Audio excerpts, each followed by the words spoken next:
Hello once again, it is Andrew, and I welcome you back to the Revisionist Almanac, the show that gets into the time machine, takes a deep dive into a past Academy Awards ceremony, and determines what the voters that year got right, and more importantly, what they got wrong.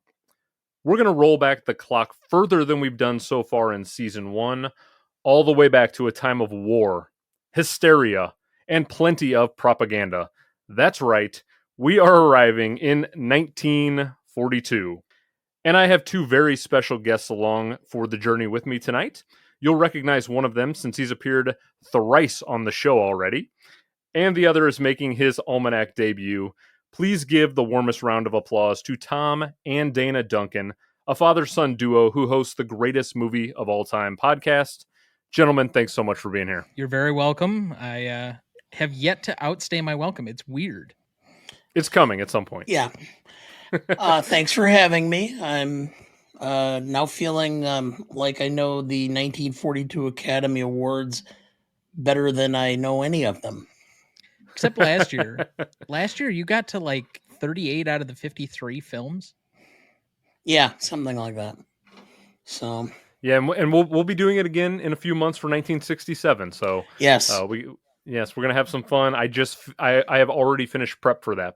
My predictions for that one are going to be rather easy for you. I know that you've telegraphed it so easily, but I'll let Dana try and figure that out. Tonight's not so easy. Not at all. I just know for you, Mrs. Miniver will not be coming up very often.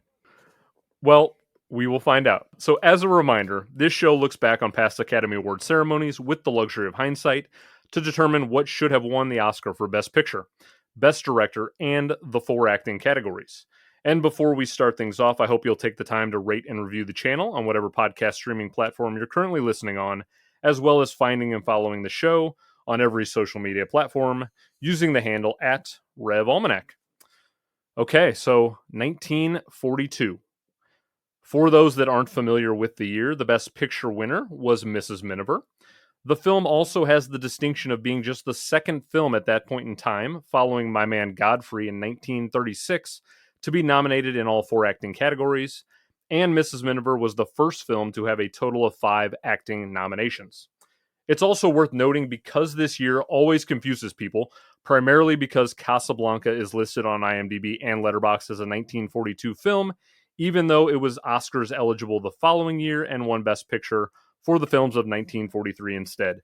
So if you're here looking for Casablanca, we will not be talking about that film tonight. Before we dive into the categories, though, we're going to take a moment and speak to the year as a whole. So this is always a great spot to kind of come in and hit me with some early hot takes, turn the temperature in the room up a little bit. So without spoiling too much that's coming later in the episode, what was your biggest takeaway from prep in 1942? Tom, why don't you start us off? It's rather wholesome. It's hard to go back to the 40s and 50s without feeling some sort of like, oh, these are what your grandparents would watch, and aren't they really nice and cute, and everything works out in the end. They're not terribly complicated plots. Most of them are just kind of silly.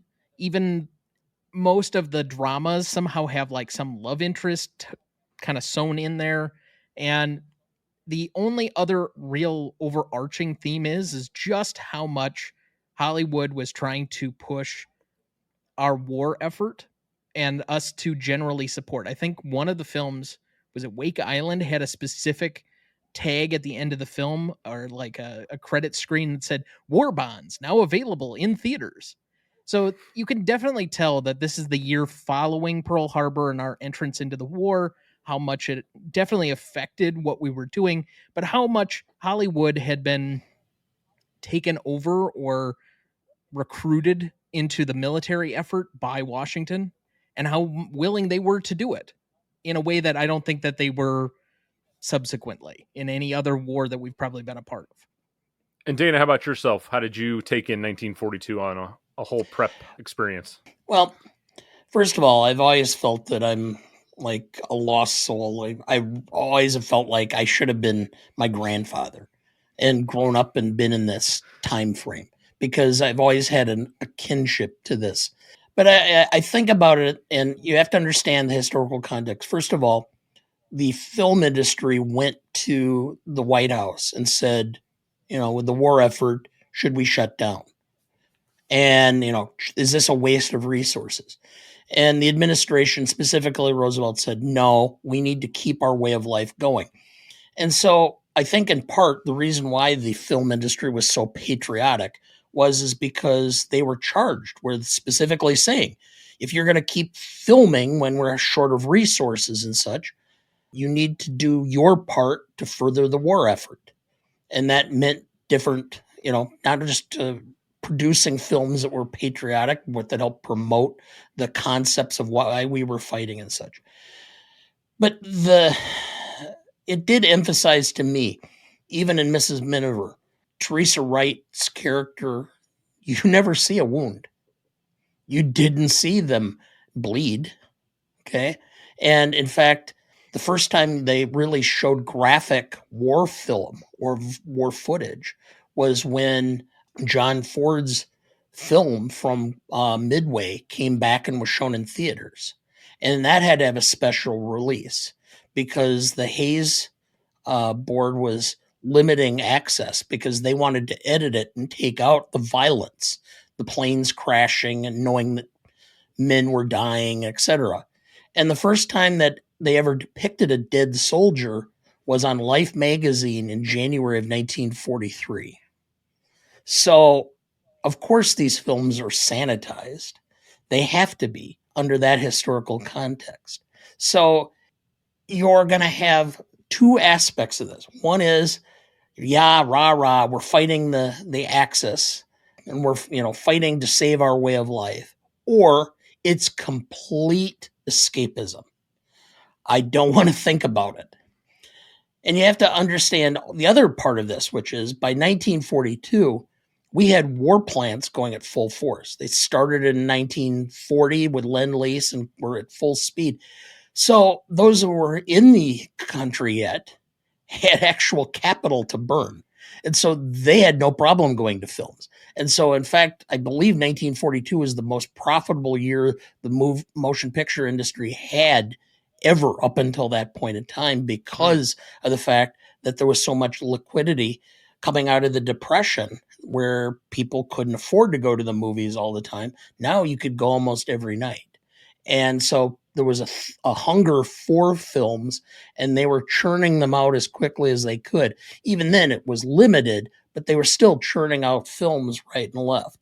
And even though there's a common theme of patriotism in here, there is kind of a different areas. I mean, the Magnificent Ambersons versus Yankee Doodle Dandy versus Talk of the Town are about as different of films as you could conceive of in 1942, probably.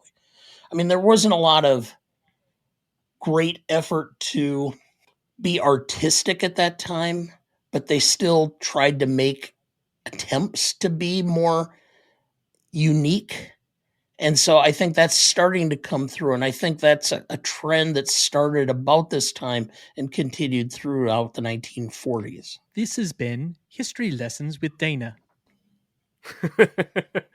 So I'll kind of, for the listener right now, I'll pull back the curtain a little bit. So we had an unexpected situation where we had an episode where we didn't have a specific year we were going to talk about. And so for this particular episode, I had my son, who's 4 years old, draw the year out of a hat. And we had all of the years from the 1940s decades. And he picked 1942, which Tom predicted beforehand as well. It's worth noting. So I'm going to preface this by saying, if you're listening right now and you don't know my take on movies, this is not a shot at older films or black and white films or films of that era, which I'm a fan of. Oh boy, here we go. However, it's time for a little spicy take. Okay. However, so there are certain sections of the film community, and we all know who these people are, and they always like to say they don't make them like they used to. Well, thank fucking God they don't make them like 1942. That's all I'm going to say. Because this was legitimately the worst year in film that I can think of. And again, I'm not taking a shot at the 40s. I'm not taking a shot of that era in general. I'm just thinking there were so many heavy-handed, intentionally American-leaning war propaganda films with After 30 films of prep, with I don't know 70% of them being war related, it felt like they all kind of bled together, and there weren't enough films for me that really kind of stood up to that artistic level when I thought about it. And then I was kind of looking at other years in that era, and 43, 45, 46, it got progressively better. And so I'm not taking a shot at Hollywood. I want to direct all my venom at Hitler. I think it's all Hitler's fault for starting a war and causing the film industry to fall to shit, because 1942 sucked, and I'm going to blame it on Hitler. But that's my hot take, is I think this year stands out as the least there was so little depth when you get past 15 films. It's easy to blame him. They are the world's greatest movie villains. That's right. Yes. It just I don't know. We'll talk about it more, but there were some excellent films in there. I just don't think there was a lot of depth at all. It was just a very thin year compared to some of the other years of the 40s, in my opinion. Yeah, I mean, there's certain filmmakers that you're just not going to nominate, no matter what they did in 1942. Lonnie Riefenstahl is not going to get nominated for an Academy Award in 1942, no matter what she accomplished. There were multiple directors that are prominent in that era who were making documentaries that particular year. In fact, multiple of them were nominated and won in a 4-way tie for documentary that year. But I think John Ford had a documentary that year, and another, I can't remember if it was Wyler or not Wyler, but Billy Wilder. There was another director in that 40s era that had a documentary. Yeah, and actually, Why We Fight, which was done by... That's it. Why am I drawing a blank? It's a Wonderful Life. Frank Capra. There we go, Capra, yeah. So yeah, it's like some of these great directors who surely would have made a fantastic film in 1942 if they weren't effectively being forced to make a documentary about the war. It caused the depth to be thinner, in my opinion. So Battle of Midway by John Ford and Prelude to War were the two that won for Best Documentary, along with Moscow Strikes Back and Kokoda Frontline, some Australian news thing. Okay. Yeah. Okay, well, let's continue the hot takes for a moment. So you each watch basically 20 plus movies for prep. Yes. What's the worst thing you watched over the course of the period of time? Anything stand out, Dana, to you? I have no idea what the hell 48th Parallel was, or 49th Parallel. I mean, it's a film where the primary characters are Nazis that you're supposed to hate, and all the sub-characters are interplaying with them. It flipped it completely on its ear, and I had a hard time following along. It would just skip things, and you'd go like, how the hell did they get from here to here? Like, have you ever been to Canada? I mean, like, you can just go from here to here with, not any problem. It's out in the middle of the woods. I'm surprised I didn't get attacked by a grizzly. But I have no idea what that film was really about. And yeah, I guess I'll go with that one as my primary one. That I don't understand why it was a Best Picture nominee, to be honest. Okay. Tom, what about you? Anything that really just kind of shit the bed? So I will second the 49th Parallel confusion. I don't quite understand, comparative to a lot of the other films, which I thought were much better, even the ones that weren't necessarily nominated for Best Picture, and there will be several of those in my overall list. But that was the second film that I had. The worst film I watched was the first film that I completed. So the first two films are like two of my bottom 5. The Palm Beach Story is asinine. It is weird. It is all over the place. I like Joel McCrea. I don't get that. Mary Astor is in there, and what? Like, I don't understand any of the characters. It makes generally no sense. So if that's my impression, because I think that's the only Preston Sturges film I've ever seen. Oh boy.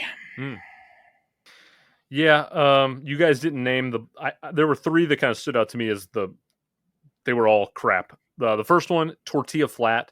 I was expecting something about Mexican food, and it didn't make me hungry, so I didn't like it. It was just not what I was wanting it to be. My Sister Eileen. Come on, Eileen. Couldn't you be a better movie? And The Pied Piper. The Pied Piper just I don't know. It was boring. It put me to sleep almost. So Tortilla Flat, My Sister Eileen, and Pied Piper did nothing for me.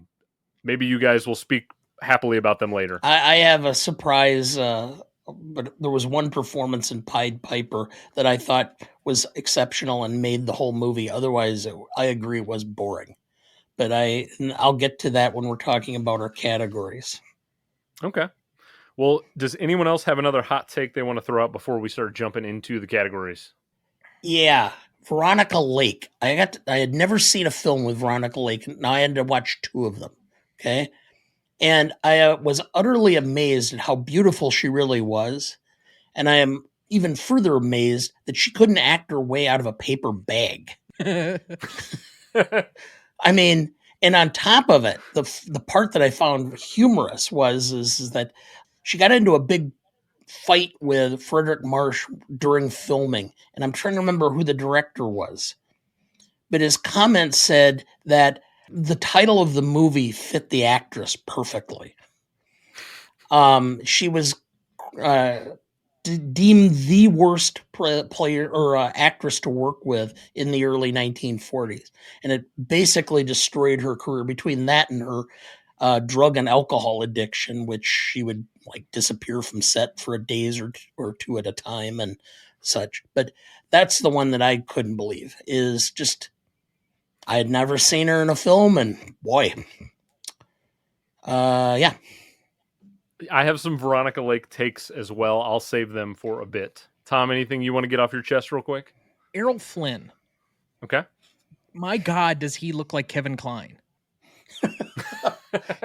No. Kevin Kline looks like Errol Flynn. I mean, I like Kevin Kline a lot. I think he's a wonderful actor. I kind of wish he hadn't semi-retired, but my God, every moment of Gentleman Jim, I'm just like, you're going to have that low baritone voice just pop up out of nowhere. Okay. I'll have a social media post following this episode with a Kevin Kline, Errol Flynn side by side. We'll see what the people think. I kept wanting to say every time Hedy Lamar was on that I was expecting Headley to pop up, but it didn't. All right, well, I have a few more juicy takes. I'll save them for a little bit. But before we get into the categories, it's worth mentioning if Tom, Dana, and I agree with who actually won an Oscar for any of the 6 categories we're going to dive into, that selection will skip the online voting process and get automatic entry into the Almanac.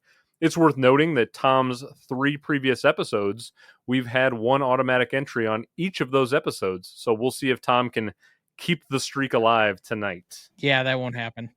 Tom, feeling good about that? I don't have a single winner repeating. Okay, well, we're going to list off what was nominated and won each category. Then we're going to wipe the slate clean, and we're each going to make our own nominations and our own winner selections.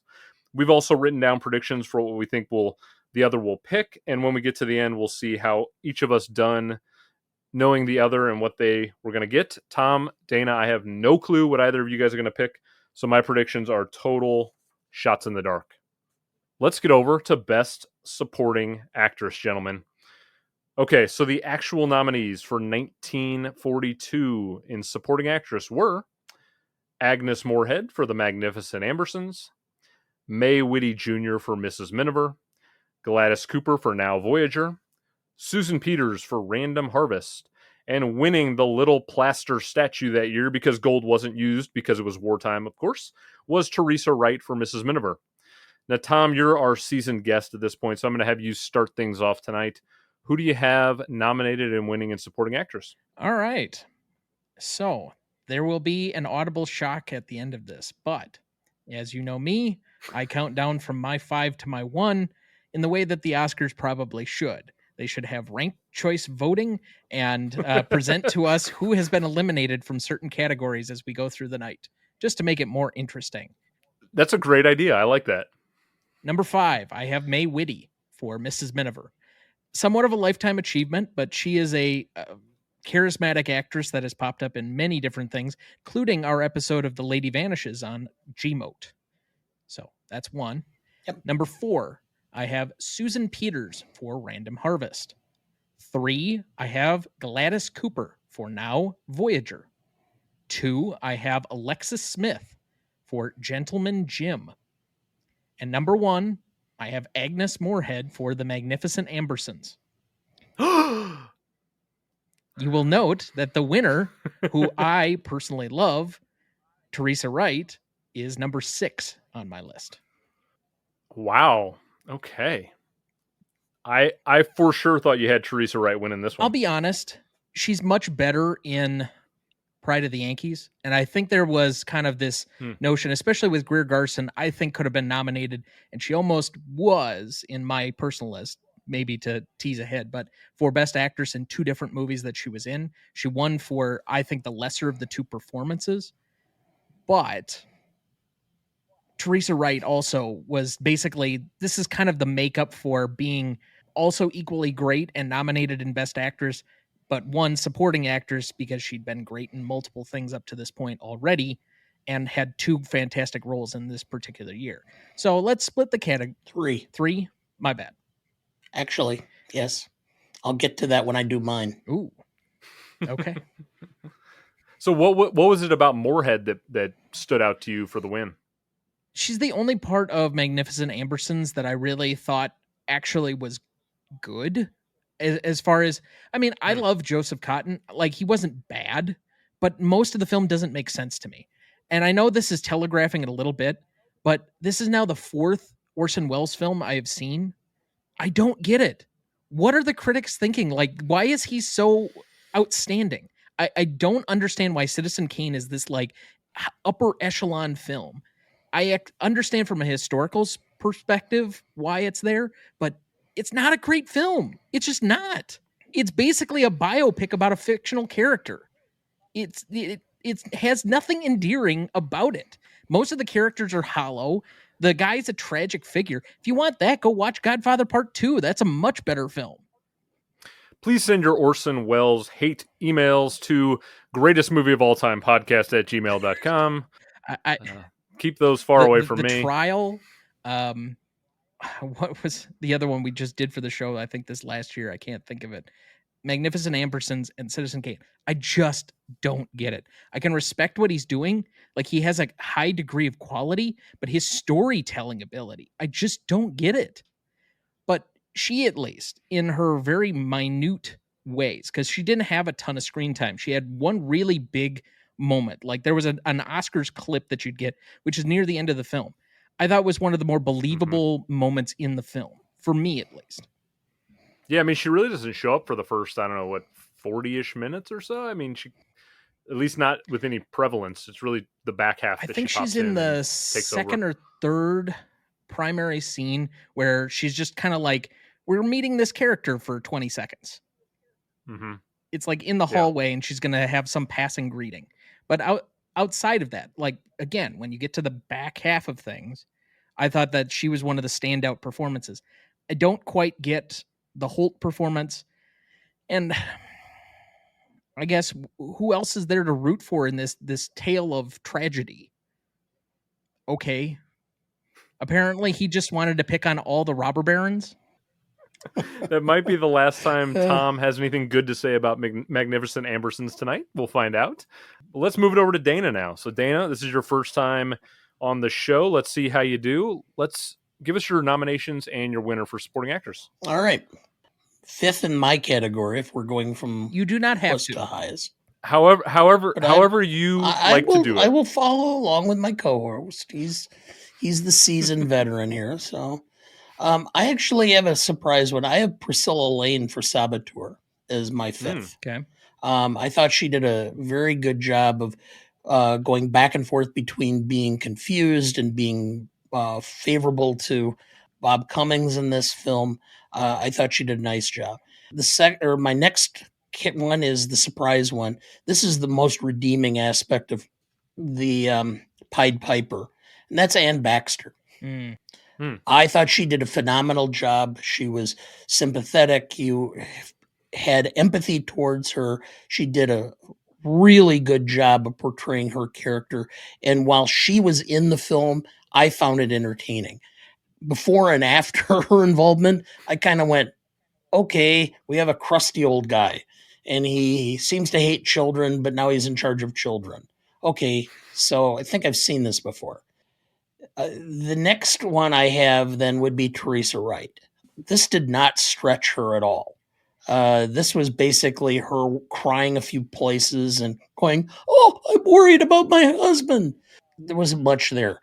Actually, the film that was done the same year, but was because, again, this scheduling issue with how they changed what qualified or didn't. Shadow of a Doubt was technically a 1942 film, Okay. but it was not done and released, so that it did not qualify for the 42 Academy Awards. It missed it by a week. So Wow. I actually think that her performance in Shadow of a Doubt should have been nominated and won for Best Supporting Actress, more than likely, because she was much more responsible for the quality of that film than she was in Mrs. Miniver. The next one I have is Agnes Moorehead from the Ambersons. And for shout out for those of my age, that was Endora from Bewitched. That's where I know her from most. Yeah, absolutely. Yeah. But having been a big fan of old time radio and listening to those a lot in the car, she was a part of the original Mercury Theater. And so Hollywood kind of looked down their nose at her when she came to Hollywood because she was a radio actress. Oh, horrible. And the fact that she was even nominated was a shock. But then my number one, and the one who I think should have won, was Gladys Cooper for Now Voyager. Oh my God, was she frightening. She was like the worst epitome of what a mother could be. She makes every other mother look like a saint, even Joan Crawford. And so I just thought that she nailed that performance. And so I went with her as number one. I'm sorry. I would put her against Angela Lansbury for Manchurian Candidate from '62. That's a good one. Yeah. Evil Mothers. Okay. Like she's on the Mount Rushmore of. Yeah. Yeah, I can't fault the Gladys Cooper pick. I think that's a terrific one. I'll jump into mine really quickly, and then we can kind of cover if there's anyone else that we wanted to talk about. So I always give mine in alphabetical order by the film, so I'm going to do that here. I'll just list off my 5 and then tell you my winner. So my first nomination is going to go to Agnes Moorehead for The Magnificent Ambersons. Second pick is going to Teresa Wright for Mrs. Miniver. My third pick is going to go to Janet Blair for My Sister Eileen. The only reason I got through that movie was Janet Blair. Thank you, Janet Blair. My fourth pick is Gladys Cooper for Now Voyager. And fifth and final pick is going to go to Susan Peters for Random Harvest, which I thought she was really good in Random Harvest. I'm pretty chalk heavy. I've got 80% of the actual nominees getting my 5 spots. I thought overall this category was pretty dreadful in terms of depth. Tom, you and I feel like it's a broken record at this point. Supporting actress always just ends up thin because there's just women have just been always underserved in Hollywood, and it's really noticeable this year because the supporting actress category is just real thin. Yeah. You want to say something, Tom? One of the few times I agree with you on the best supporting actress in this particular year because it's always been kind of underserved. But this is the first time I can remember that I think the best actress category is better than the best actor category. Of the 4 years that I've done, I think this is the strongest one. And when you came on and you said they should make them more like they used to, there are a lot of really good leading lady performances, or at least like equal billing performances in this year comparative to what we normally get now. That's a good point. I would agree with that sentiment. I do think the actress category in 42 is stronger than the best actor category. So I'll definitely agree with you there. But supporting actress, again, was a little bit thin for me. At the end of the day, it came down to 3. I had Teresa Wright, Gladys Cooper, Agnes Moorehead, all kind of in the shuffle. I think Wright is a very deserving winner. I don't have a problem with her winning. Like Dana said, Gladys Cooper is intimidating and terrific. I ultimately went with Agnes Moorehead. I think she's the best part of Magnificent Ambersons. And like you said, I won't spoil it for people who haven't seen Ambersons, even though it's like 80 years old at this point. But there's a scene very near the end that is her Oscar moment, if you will. She delivers, like, she's firing on full cylinders, and I don't know, because all I had known Moorhead for was her TV work on Bewitched. I guess I just didn't know she had this kind of like range in her, and she floored me. I couldn't believe what I was seeing from Agnes Moorehead in this film, because the movie's missing her for the front half, and then she comes in and she's just like this supernova that kind of takes over the back half of the picture, in my opinion. So Moorhead's going to get my win for supporting actress. And if I had to throw a quick, somebody who just missed the cut for me was May Whitty and Mrs. Miniver. I just didn't think that Miniver necessarily needed 2 supporting actress spots of my 5, so I only gave it 1. Kind of personal similar preference to how I came down. I know that Teresa Wright, again, no offense to her, because I think she should have won an Oscar at some point. It was just, this is probably the least of her roles where there wasn't much to do on the page. She just kind of was a good actress, but it was a very limited role. So I went with May Whitty because at least there was more arc to her character. Mm-hmm. Yeah. Yeah, I can see that for sure. Okay, well, do any of you want to throw out anybody else that just missed your top 5 that you want to quickly say a few words towards before we move on to the next category? I really don't have many else outside of my top 6 that stood I may out be to me. preempting it a little bit, but since my father mentioned her already, one of the people that I wanted to specifically mention, because the other 3 that I had on my list as Grace Kelly nominees are all ineligible, but I have Ann Baxter as the one that I was going to throw out for consideration. Okay. Because I think, unfortunately, she was in possibly the worst year and the worst movie to be nominated for Best Actress, even though she's outstanding. But she was against Bette Davis, and I'm drawing a blank on Sunset Boulevard. Gloria Swanson. And she just split the vote with all 3 of them. So it went to, I think it was Judy Holliday. That sounds right. Yeah, which... Well, I mean, I haven't seen that picture, so I have no idea. But I've never been so bored in my life. Just watch Tortilla Flat and get back to me. Okay. Well, I love the book, Steinbeck, but I mean, I'm sorry I didn't get a chance to see it. I'm going to have to watch it after we're done. But I think she's one of the better parts of both the Ambersons and the Pied Piper. So if I'm going to kind of reach back out and say, let's do a makeup somewhere in time for her. I mean, because even in 1950, I'd have a hard time saying that she was better than Bette Davis and Gloria Swanson. For sure. You know, this might be a good spot. All right. Well, that's our supporting actress category for 42. So the voters are going to have 3 options to choose from. 3 really strong women, I think, that'll divide the vote a little bit. So you can either go with the Academy, who's got Teresa Wright and Mrs. Miniver. You can go with Dana, who had Gladys Cooper and Now Voyager. And Tom and I aligned on this first one. We both got Agnes Moorehead in The Magnificent Ambersons. So 3 options on social media. Before we get to the next category, though, I have a sneaking suspicion Tom might do what he did on last month's episode and bring a few trivia questions to the table. Tom, would I be right? Yes, you would. Okay. So a lucky guess. I did tell you these were substantially easier than the 2014 questions. It was harder to get trivia questions for this. Does Dana know these questions ahead of time, or is he going to be on my... Okay, Yep. So he's with me on this one? It is all teased out. So, okay, what do you got for us? I'll start with a fairly simple one. Where was the 1943 Oscars held, and who was the host for the 4th consecutive year? It's Bob Hope. Correct. And are you talking about specific venue? Yes. I don't think I know the specific venue it was at. So it is a very famous venue for the Oscars. There's a plaque that is there. The Coconut Grove in the Ambassador Hotel. Correct. Was this the last time Hope hosted the Oscars? He is okay. No. He's got the like record, 16 right? different hostings, and he hosted like 3 more times by the end of the decade. But this was his last one, I think, during the war, because the next year was the overseas broadcast by Jack Benny. Okay. Well, then the 44 he co-hosted. That might be. So, anybody know what the Ambassador Hotel is famous for otherwise? A salad. It's where Robert Kennedy was assassinated. Oh, that's right. I forgot about that. Okay.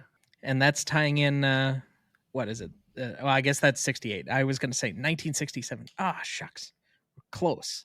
Close. I was going to say Dana's our Kennedy enthusiast, so he's always got all the Kennedy knowledge. All right, well, let's jump over to the Best Supporting Actor category now. So, in 1942, the Academy that year nominated Henry Travers for Mrs. Miniver, Frank Morgan for Tortilla Flat, William Bendix in Wake Island, Walter Houston in Yankee Doodle Dandy, and the winner for the category was Van Heflin for his role in Johnny Eager.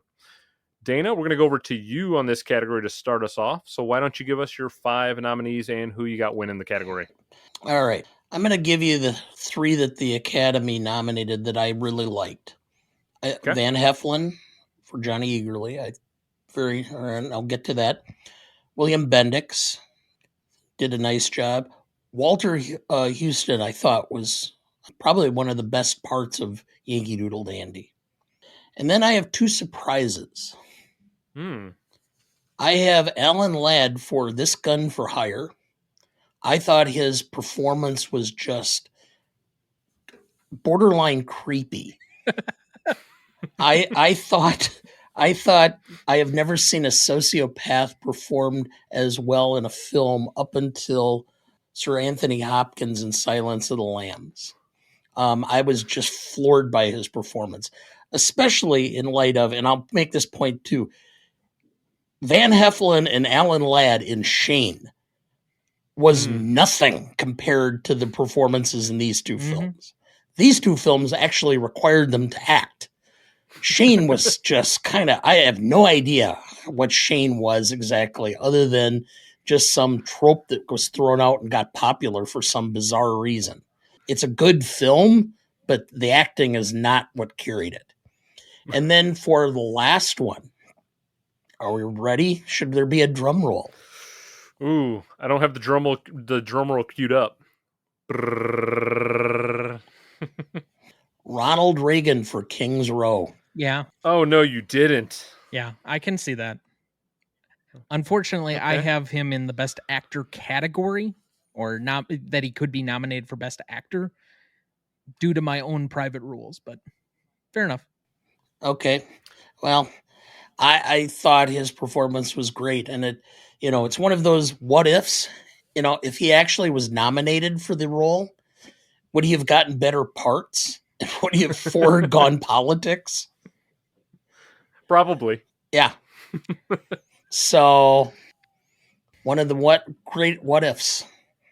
But and is he your winner? No, he is not. Okay. Van Heflin. You scared me, Dana. They got it right on this one. Van Heflin all the way. I mean, that character was just. I'm watching this and I'm going, everything I've seen Van Heflin in, I have never seen him act like that. He was just wonderful. I thought, boy, this guy is just, tortured soul, intellectual, who's, sold his soul for the money and the status and everything. And him drinking himself to death and everything about it. I thought his performance was by far superior. And there were some solid performances. I think this entire category could easily, if anybody said any one of these would have won that I nominated, I would say no problem. But I am picking this Van Heflin all day, all way. Okay. Well, we'll go over to my nominations now, and then we'll circle back to Tom. We're going to have Dana and I have some very different nominations, so this will be a fun category. I will preface by saying Ronald Reagan pulled up dead last for me in my entire power rankings. I didn't get Reagan at all in this movie. That is not surprising. I spent most of that entire movie thinking, is he a good actor? Oh yeah, he's a good actor. Wait, is he a good actor? No, he's a good actor. Yeah. Okay. Not for me. I respect the differing opinion, but Reagan he wasn't for me as a president. He's not for me as an actor, but that's for another time. Okay, so my nominations for supporting actor are Van Heflin for Johnny Eager. Everything Dana said is 100% true. Van Heflin just crushes it in the role, so he's got to be nominated for me. Joseph Cotton for The Magnificent Ambersons. he's not quite as strong as Agnes Moorehead, but I think he still pulls a lot of weight in that film. Third nomination is going to go to Laird Cregar for This Gun for Hire. I loved what I saw from Laird Cregar in that film, and what I saw in his overall body of work in the very short time he was an actor before his passing. My fourth nomination is going to go to Shuji Sano for the film There Was a Father by Ozu. Really love that film. Really love Sano, who plays the son in the film. I thought he did a terrific job. And then my fifth and final nomination is going to go to Robert Stack for To Be or Not to Be. Loved Stack in that film. Love To Be or Not to Be as well. Just a fun film. You wipe that smile away, Pop. I love it. You wipe that smile away. No, I won't. I have no idea what you guys are talking about, but I'm sure we'll get to it at some point. Let's just put it this way. Tom was terrified of the Unsolved Mysteries and Robert Stack's voice. And when that show would come on and he was about 7 or 8, he would run from the room screaming because turn off. And for a long time, if I just played the intro, it was so to Unsolved creepy. Mysteries. And then he'd appear out of nowhere in the mist. It's like, how do you want to set this up and terrify children? Tom, if I'm not mistaken, you did not get, or you got to be or not to be, right? Yeah, that was my fourth film. Okay, yeah, I think he's terrific in it. But this is going to make it 2 for 2 for me with really being on board with Magnificent Ambersons. I think the supporting roles in that film pull a lot of weight, and I thought Joseph Cotten was tremendous in the film for my take. He was just ahead of Shuji Sano and Laird Cregar, who were my 2 and 3. Tom, what do you got? 2 for 2, baby. Okay, you're on it. I have not gotten my father right, but I've gotten you right. I got Dana right for Van Heflin. I had a pretty good feeling he was going to go there. But yeah, big fan of Joseph Cotten. Don't have a problem with Van Heflin if he ends up winning when we get to the social media vote. He was a fantastic pick, and he was in my top 5. But Tom, let's go over to you to finish the category out. What do you got for us? All right. For Best Supporting Actor, number 5, I have Van Heflin. Some of the best drunk acting you will ever see in a film. He was outstanding, but I ultimately went with some people that I just, either they were certain movie stars that I had an affinity for, or people that I liked. Anytime they show up, the movie's just ultimately better because they're in it. So maybe it's not based on performance, but just how much I like them and how much of a relief it was to see them in certain films. 4, I have Joseph Cotten for The Magnificent Ambersons. 3, Ward Bond for Gentleman Jim.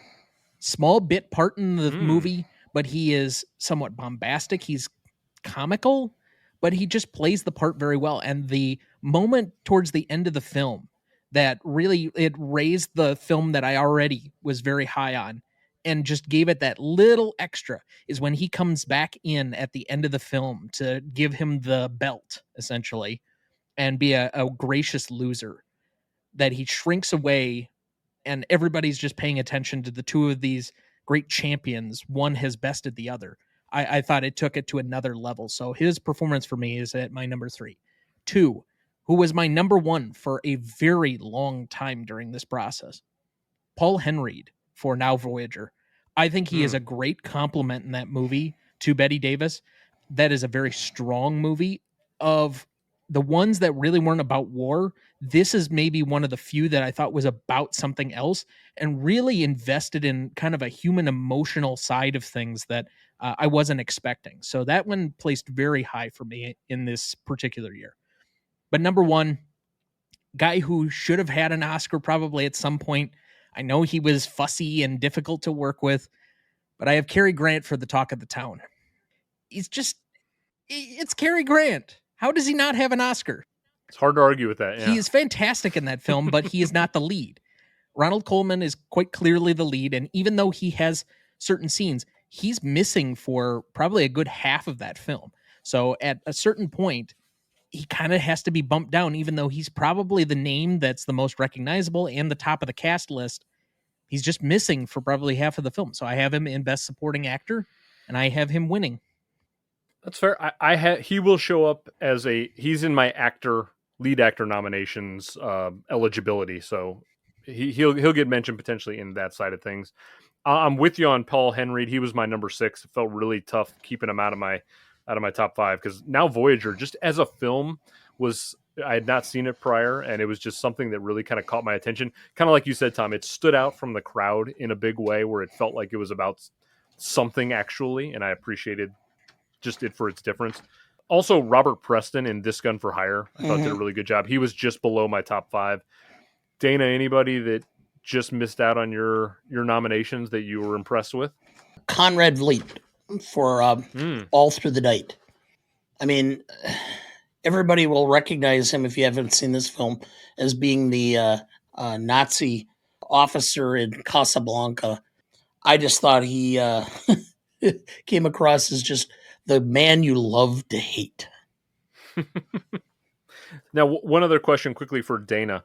Do you have Cary Grant eligible in lead actor? Is that where you kind of classified him? I thought about that. That's kind of where I had him. He just missed my list. And to be perfectly honest, when we get to actor, I had Joseph Cotten as actor, not as supporting actress or actor for Ambersons, because I loved his performance.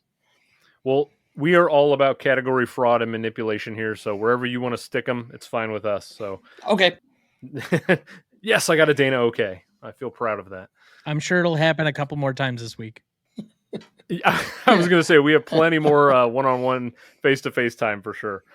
All right, well, you're going to have 3 options again in this category where you can go with the Academy and Dana, who sided together on Van Heflin, who actually won that year. You can go with Tom, who has Cary Grant in The Talk of the Town, or you can go with my pick. I've got Joseph Cotten in The Magnificent Ambersons. Tom, let's go back over to you for a trivia question, I imagine. Before we do, because I wasn't asked, my number 6 was Shuji Sano for There Was a Father. I thought the 2 leading actor performances were the best part of that particular movie. I also liked Otto Preminger for The Pied Piper. I know he's kind of cartoonish. Oh, but interesting. One of the better, like, kind of villainous turns in the movie, even though he kind of has this weird heel turn somewhat in the film. And then finally, another guy nominated 4 times, great character actor. He's in several big movies that you can probably easily name, like Mr. Smith Goes to Washington and Casablanca. And he has the quote from Casablanca that my dad often repeats, but Claude Rains at number 9 for Now Voyager. I just thought he was too small a bit part in that movie to really put him forward of some other ones that I just thought were better performances, but great actor. His best performance, as was Cary Grant's, was in Notorious. Okay. I mean, that's hard. Mr. Smith Goes to Washington and Casablanca, but I haven't seen Notorious yet, so I'll hold out until I've seen it. Watch Notorious. I think it's one of Hitchcock's better films. When does it come up on the Gmode schedule? It will not does it have an anniversary due until anytime soon? 2016, or excuse me, 2026. Okay.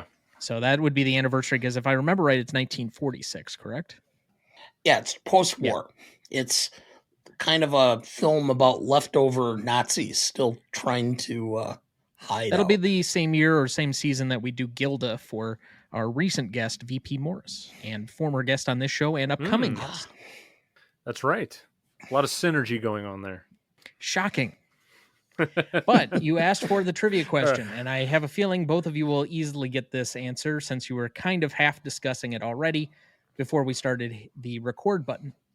Which of the winners of an acting award this year set the record for speech length, causing the Academy to set new rules limiting speech lengths?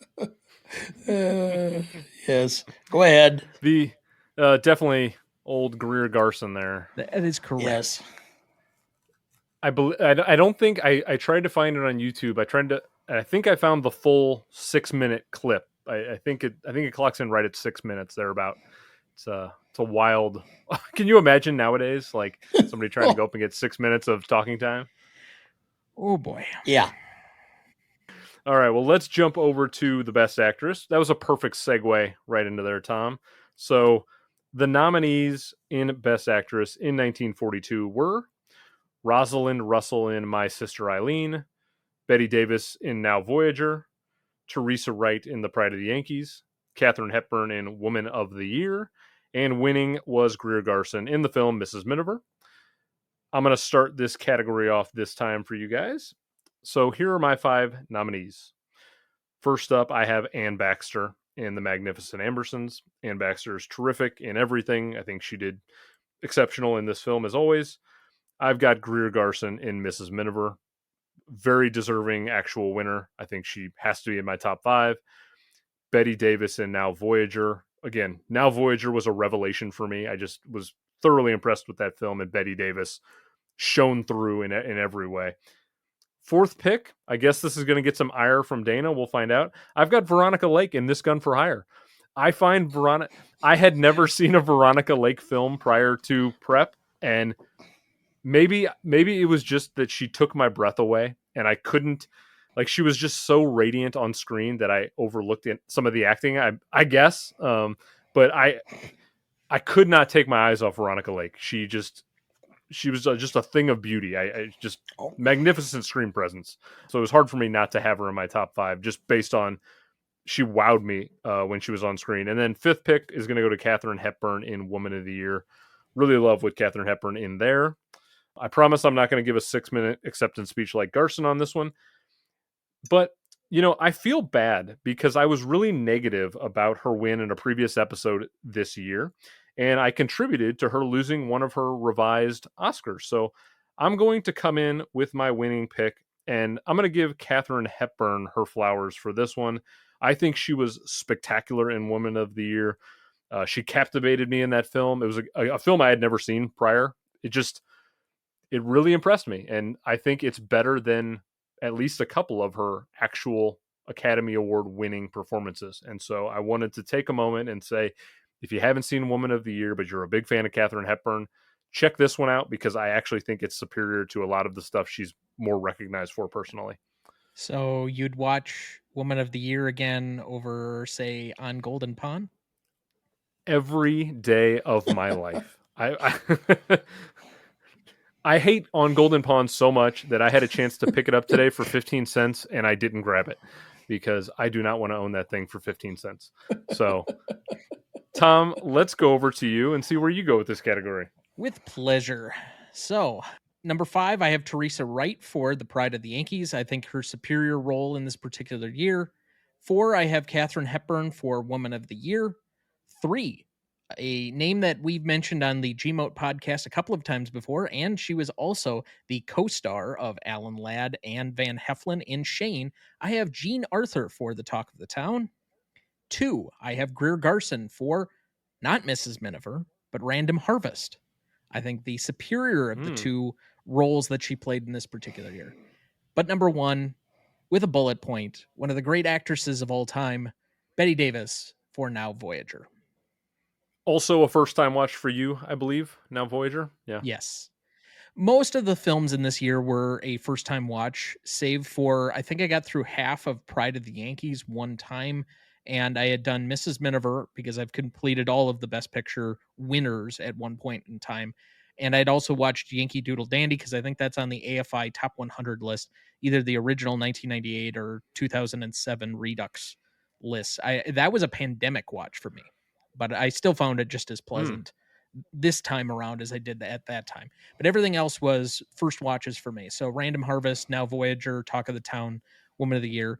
And I actually found a lot of these films, especially the further on I got away from 49th Parallel and the Palm Beach Story, to be a much more endearing year. I'm just unfortunately sad that I didn't quite get to This Gun for Hire since you guys have talked it up so much. So that was one of the 2 I was going to go and try and watch on my own, even if I can't have them in my nominations. Why don't you speak for a minute about Bette Davis in this film? What really captivated you and stood out to you? She's got such a complex character. For someone who, I mean, I can't say that like my parents were mean to me or anything in that way, although my father was well aware of my difficulties with my mother growing up. The interactions between the child and what their obligation is to their family, specifically their mother, is quite fascinating. And so I hate to put it this way, but related to the character a lot. As someone who also feels somewhat of like an ugly duckling waiting for their wings to grow.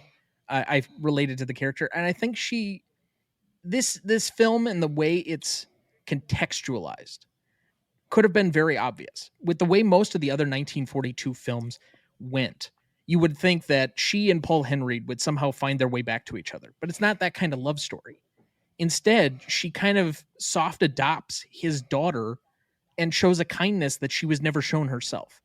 And so the complexity to go from the opening where she's despondent and desperate to get out of her circumstances, then she progresses to this woman who's sprouted finally in her golden age to find love and to move forward and have this positivity and ability to kind of puff out her chest a bit to finally cast off the shackles of her mother quite openly, and then to show the love and tenderness towards a child. I just thought there was a lot of nuance in the performance for me that I found so engaging. And I just, once I saw it, I just locked her in that she was almost assuredly, unless there was just somebody else that flabbergasted me, going to be my number one.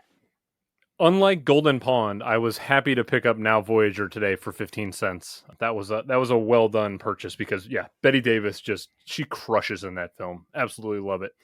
All right, well, let's go over to Dana, and then we'll circle back on kind of some on the bubbles that just didn't make it. Let's see where Dana falls on this Best Actress category. What do you got for us?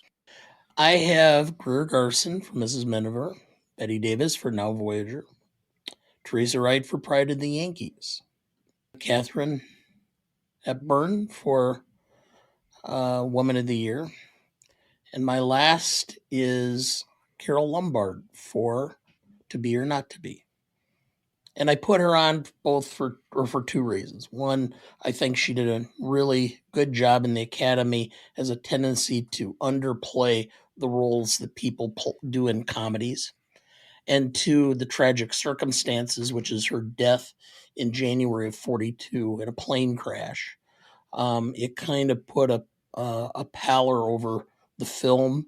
I never thought it got the publicity or the play it should have. And I think it probably did not get the recognition that year that it should have because of the tragic circumstances that took place. So that's what I did. And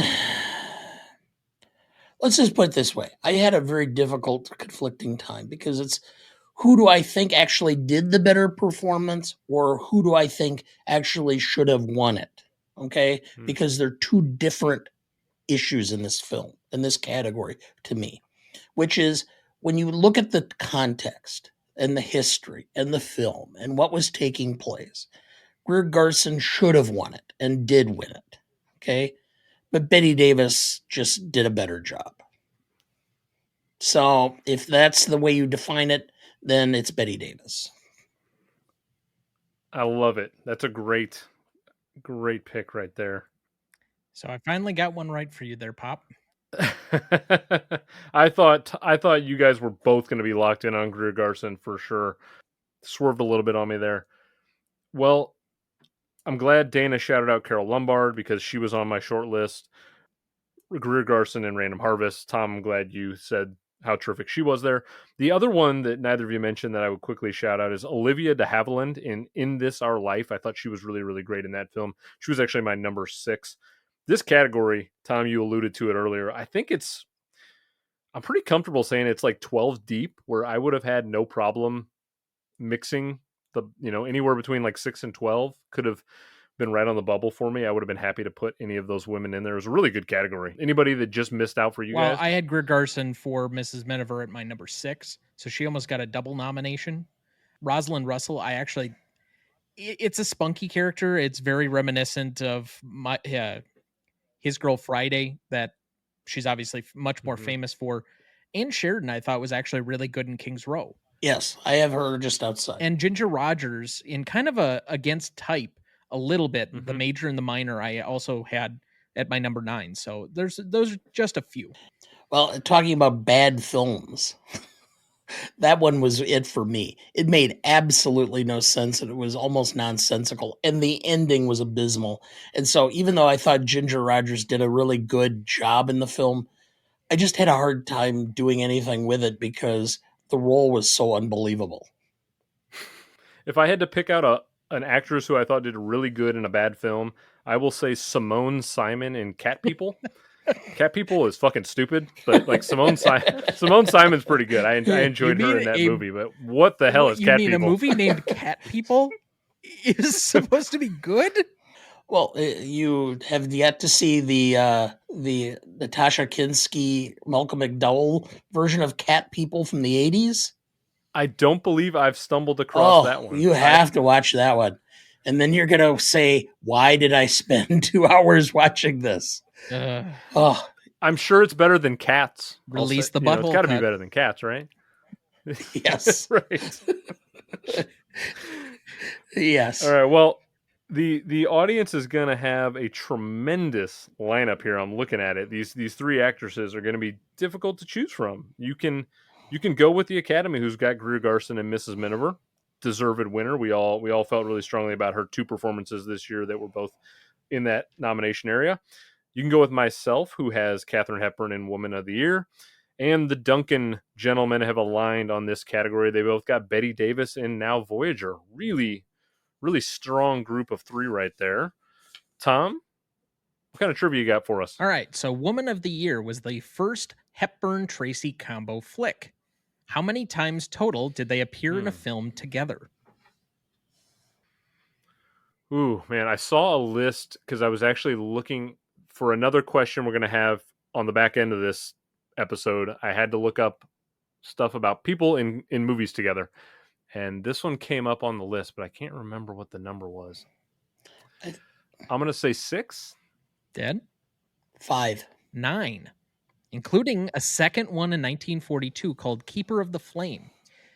Woman of the Year, Keeper of the Flame, Without Love from 1945, Sea of Glass from 1947, State of the Union from 1948, Adam's Rib from 1949, Pat and Mike from 1952, Desk Set from 1957, and Guess Who's Coming to Dinner for our next episode of 1967. I think I've maybe seen 4 of those 9. I've seen 3, but they're a good combo. Yeah, very good combo. I just watched Guess Who's Coming in the last 2 weeks, and yeah, they're exceptional. I'll say that. I will say that I was not enamored with Adam's Rib. I would much rather watch Woman of the Year again. Yeah, Woman of the Year was really good. It's one of the few movies from this year I would actively go back and seek out for sure. I would definitely recommend it to other people. And I think a lot of the nominees, probably my top 5 when we get to Best Picture, I would definitely nominate to other people. Or not nominate, suggest or recommend. Excuse me. Yeah. Your grandparents enjoyed it. That's not shocking. Given that I think they would enjoy almost all of the movies on here except maybe Cat People. Even they liked 49th Parallels for some reason. Yeah, I know. Okay. I'm so happy that to this point we've basically made it through 3 categories and we've kept World War II films more or less out of it, by and large. Hopefully that continues as a theme because there were a lot of good films that year, just once you pushed aside all the bullshit. Okay, well, let's go over to Best Actor now. This is going to be a very interesting category, I think. So the nominees that year were Walter Pidgeon in Mrs. Miniver, Monty Woolley in The Pied Piper, Gary Cooper in The Pride of the Yankees, Ronald Coleman in Random Harvest, and James Cagney won that year for Yankee Doodle Dandy. All right, Tom, we're going to have you start us off on this particular category. Who do you have nominated and winning? This is the by far hardest category to predict for anybody because I have 20 people on this list and I don't know. I mean, there's a lot of them here. Like my father had William Bendix for Wake Island, I think, in supporting actor. I have him in actor because he's way too much a part of that movie to be in supporting actor for me. I don't know.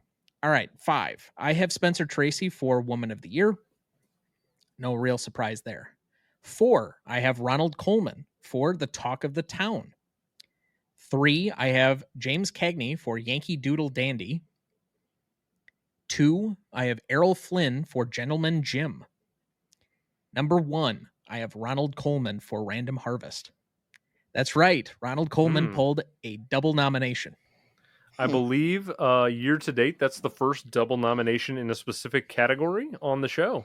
So, Tom, I think you get credit for that one right there. I love to be a trailblazer on this show. What was it about his performance in Random Harvest that stood out as the exceptional acting of the year? So again, I like complex characters, even though it's simple story following. Like the plot of Random Harvest is not very difficult to follow, but he has to play kind of a PTSD character for probably a good third of the film to start with. Then he's got to be a titan of industry. And then he's got to be kind of a lost puppy who doesn't know what he's going to do with the rest of his life after he's achieved so much now that he remembers who he was. So it's constantly switching identities, and this lost confusion that he presents through much of it. I have to say, for nominating him twice, he is a revelation of this year for me. I really wish he was in more famous films because he is fantastic in both of those films.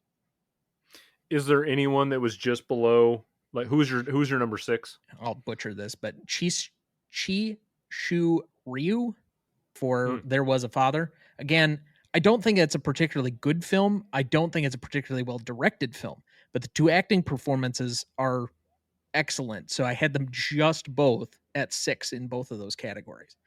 I also thought Robert Cummings had a very strong year. I had him at my number 7 for King's Row and at number 9 for Saboteur. So a lot of crossover performances where a lot of people were in multiple films. So it wasn't as hard to find because I think this is the studio system. So you would go from like picture to picture to picture. But there were a lot of people that had multiple films at a particular year. Now you have Cagney at 3rd on your list. How do you feel in general about him in Yankee Doodle Dandy? Do you have a huge problem with him winning the Oscar None at that all. year, or are you generally happy? I like Cagney. In fact, this is the role that I really became fond of Cagney for. I was not heavily into a lot of his gangster films. I don't think Public Enemy is particularly good. White Heat's decent, but it's so cliche because he made it a cliche by that being like his go-to thing. It's like Robert Downey Jr. with Iron Man. Like it's so closely held to that particular character, you can't see anybody else. And him being a gangster is so, it is what it is. So when they do something different, it's like ingrained in you now. But that's Cagney for 5, 6, 12 different films. So to see him as a song and dance man, even though he probably has the vocal range of what's his name from My Fair Lady? Rex Harrison. I was just going to say that. Yeah, he has the vocal range of Rex Harrison. Oh, God, yeah. Who had 5-note range. It's not good.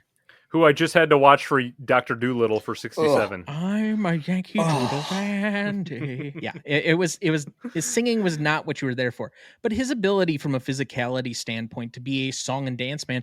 And I actually thought he missed his calling by being in a lot of gangster films. He should have been in con artist films because I think he's a very deceptive, smooth operator when he wants to be. And those are very endearing characters.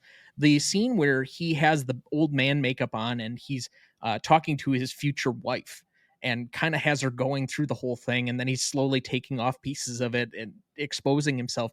I thought was fantastic. It's one of the better scenes in that particular movie. And I wish he would have done more parts like this, but he has some other stuff that's against type. Like when he was in Mr. Roberts that we covered back in our season 1, I thought he was also pretty great. So I'd rather see him in stuff that's not the gangster stuff, but I don't mind that he won here because he probably should have won at some point for being as big of a name as he was in his time to not have anything. Sure. And I don't fault this. This is one of the few times that you had somebody cross over. It's a biopic that I actually didn't mind because I thought they did a little bit more with it. They kind of skipped over big sections of his life. They kind of just hit the highlights, but they made it entertaining. And the ending still does get me a little teary. So, but I ultimately thought Ronald Colman had a better year overall, had a much more complex character. And I thought Errol Flynn's turn was just a little bit better, a little bit more charismatic for me. It is funny. People always talk about like we're in this age now where biopics just happen ad nauseum, which they do. But like looking at 42, you got Pride of the Yankees, Yankee Doodle Dandy, Gentleman Jim. I'm like, was 42 like the first year of the biopic? Like, it just feels like there were multiple biopics of that particular year that kind of stood out to me. Gary Cooper won the year before for Sergeant York. Yeah. It felt like this year had more biopics than I didn't expect there to be multi, and I was like, oh, okay, that's interesting. People like to rag on 2024 movies for having too many biopics and this and that, but it feels like biopics have always just been a part of Hollywood. Stage adaptations, books or famous novels that needed to be adapted, and biopics are like the three go-tos of Hollywood for as long as I can remember. Yep. All right, well, Dana, let's see if you zig where we think you might zag, or if you're going to kind of stay in the range of where some of the others are. Who do you have for this category? Well, as I mentioned, I had Joseph Cotten for Best Actor for Magnificent Ambersons. I had Ronald Coleman for Random Harvest. I have James Cagney for Yankee Doodle. I have Gary Cooper for Pride of the Yankees, but I will say that just about was eliminated from my list because I really didn't think Gary Cooper had to do a whole lot of acting at all. But the part was he looked like Lou Gehrig. I mean, he became Lou Gehrig. And in fact, I think a lot of people for decades, when they thought of Lou Gehrig, thought of Gary Cooper. So I had to put him on simply because he became Gehrig. And the last one I have may be a little bit of a surprise, but I was shocked. Frederick March for I Married a Witch. Again, a comedic performance that I thought he was outstanding in. And every time I've seen Frederick March in a film, I am amazed at the level of the job he does and how little recognition he has in movie history for his performances. So, and actually, even though I think this is, again, one of these categories where who I thought had the best job versus who should have won, it was really close. Ultimately, I'm going to go with Cagney. By the way, as a trivia question, who was originally supposed to play that role? Was it Gary Cooper? Nope. It was promised to him by Jack Warner, and he reneged to go with Cagney at the last minute. It was supposed to be Jack Benny. Oh. And to this day, when you ever heard the intro to his radio show from the late 40s and 50s, Yankee Doodle Dandy is part of the theme song. And it's in his way, his little comeuppance at Jack Warner for reneging him of playing that part, because he thought that would have made his career as an actor in Hollywood. So anyway, I mean, he definitely would have nailed the role, as I'm thinking of him in that performance. Well, and the thing and what makes Cagney's performance so good is the dancing.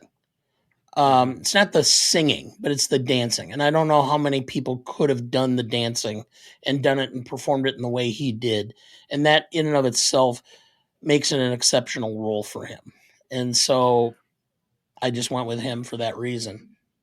Was there anyone that just fell below the top five for you that you almost put in there? I actually like Bogey in All Through the Night. Yeah, because I thought again, this is a classic Bogart character that he just seems so smooth. He blended and fell within that and such, and just I was amazed. I'm always amazed because you think of Bogart as being a character, not an actor. And then you watch him and you realize he really was a rather gifted actor. His ability to portray the character and make it believable, no matter what was going on around it. By the way, there's a shout out. Anybody catch the two cameos that were, or in that opening scene that were in? There were three different character actors that were long. Given I haven't seen the film, no. Well, first of all, in the opening scene, it's William Demarest, who played Uncle Charlie on My Three Sons. The other was Phil Silvers, who went on and had a huge career on television in the 50s. And Jackie Gleason Oh, wow. was in that film as one of the gangsters. Interesting. So, Way to throw out 3 names that like people have actually heard of. if you haven't heard of Jackie Gleason, I mean, That's what I mean. Let alone one of those 3 names people might have heard of, but you do not understand that the demographic of this show probably. We're killing the young demo. Well, we yeah, were I doing guess. that by doing 1942 to begin with, but my God. I know. No one's listening Yeah. to this episode, thank goodness, right? If you've made it this far, This is our throwaway. good Godspeed to you. Yeah, right. I promise if you're listening right now, 1967 will be a lot more fun. Well, it is a podcast, so it is available before 3:00 in the afternoon. Easy listening with your early dinner. Yes. Let's jump over to mine real quickly, and then we'll finish things off. So my nominations for Best Actor are, I've got Errol Flynn in Gentleman Jim, just like Tom does. I think he's tremendous in Gentleman Jim. I've got Tim Holt in The Magnificent Ambersons. I don't think he's nearly as good as Agnes Moorehead and Cotton, but I think Holt still does really well in the front half of that movie. I've got Cary Grant in The Talk of the Town. Unlike Dana, I have Alan Ladd in lead actor for This Gun for Hire. I don't have any issue with where Alan Ladd's placed, supporting or lead. I felt he was more of a lead. And then I've got James Cagney in Yankee Doodle Dandy. I'll also say I didn't mention Gary Cooper because I thought coming into prep, I thought Gary Cooper would be right near the top of I thought he'd be for sure in my 5. And then I rewatched the film, which I hadn't seen in the better part of 20 years or more. And I forgot how little he's in that movie early on. And like Dana alluded to, he doesn't do a whole hell of a lot. Like it's strictly, he looks like Lou Gehrig and you're banking on that. And there's not a lot else going on. So it was hard for me to say Gary Cooper's a top 5 actor in this particular year, which is again, not something I expected.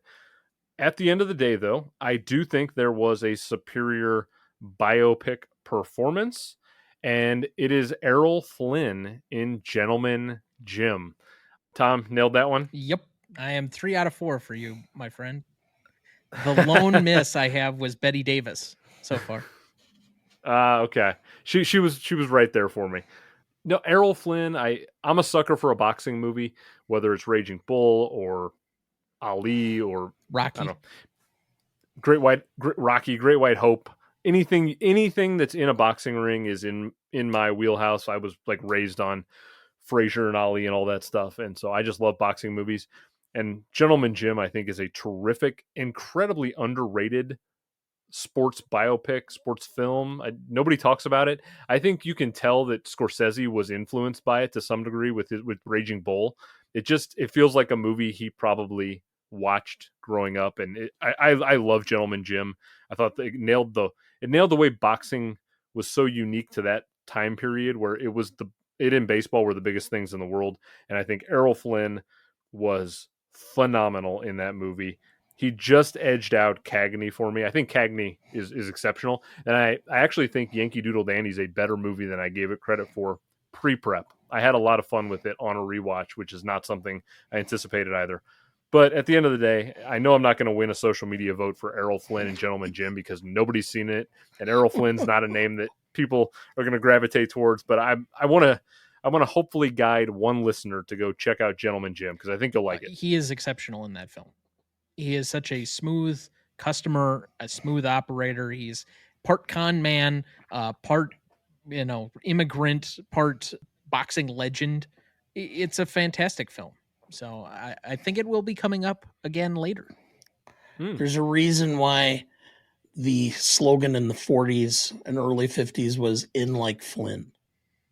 Is that from Errol? Yes, because Errol Flynn was noted for his way with women.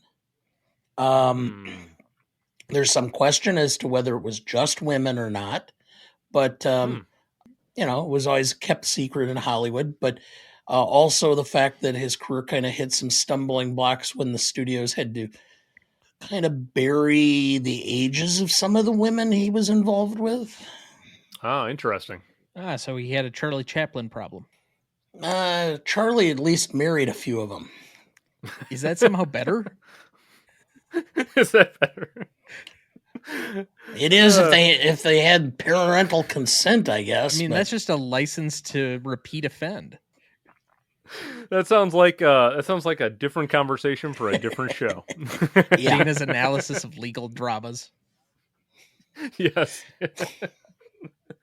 I'll throw out Humphrey Bogart and All Through the Night was my number 6. Really liked what he did. And then Tom, you mentioned it, Chishu Ryu and There Was a Father. He's excellent in that film.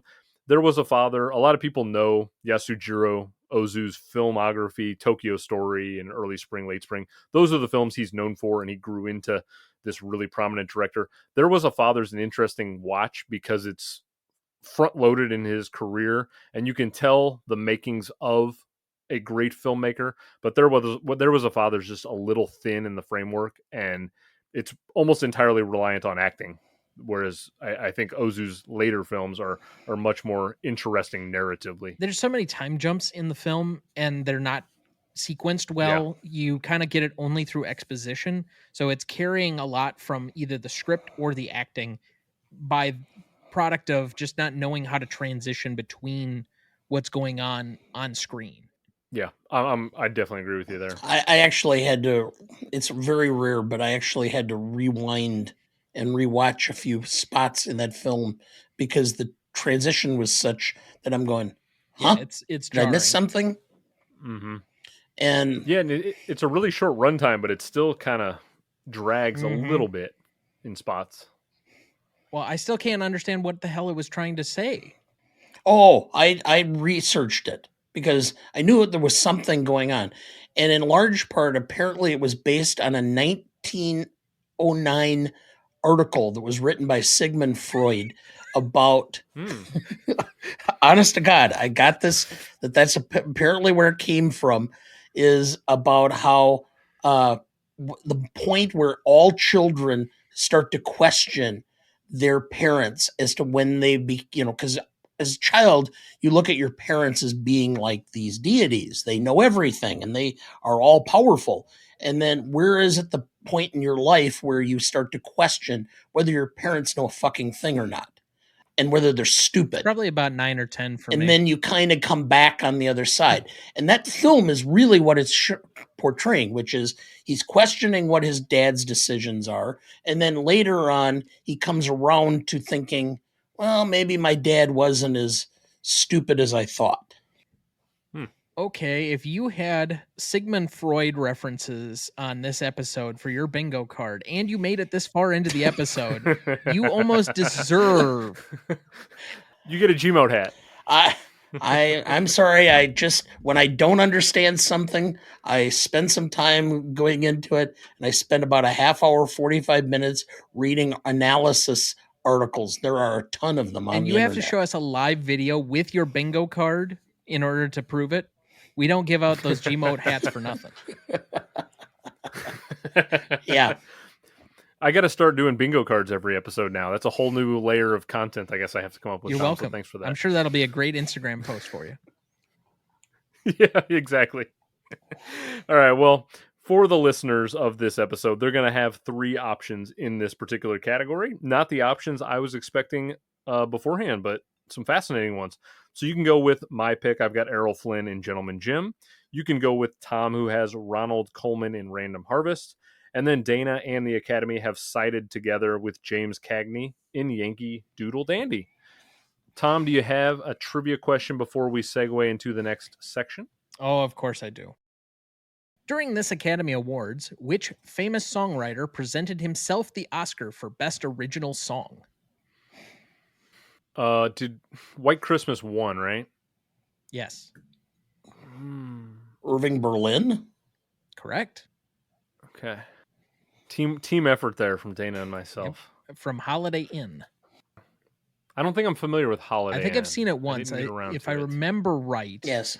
It is a Ginger Rogers and Fred Astaire movie. Oh, no, I guess it's, yeah. Nope. Fred Astaire, Marjorie Reynolds, and Bing Crosby. So I think I saw it during the pandemic because my sister wanted to watch it. It was okay. All right, well, now that we've got the 4 acting categories down, let's quickly turn to our honorary awards we hand out every episode. The Grace Kelly and John C. Reilly Awards. Again, these are given to an actress and an actor who had a strong overall body of work for a given year, even if they didn't necessarily have the single best performance. But I also wanted to mention an honorary award at the actual Academy Awards ceremony in this particular year that I stumbled across. I wonder if either of you guys saw this in research before. I'm just going to say Charles Boyer, famed for his performance in Gaslight, which, shameless plug, I happened to do a Gaslight episode on Gmote a few months back. He was given an honorary award for progressive cultural achievement in establishing the French Research Foundation, which is something I was not familiar with. In Los Angeles.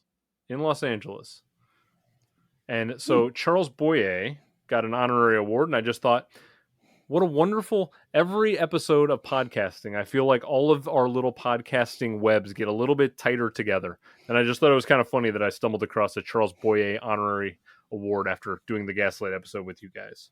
The producers are often the ones who are awarded for Best Picture. And so Sidney Franklin ended up getting the Oscar for Mrs. Miniver.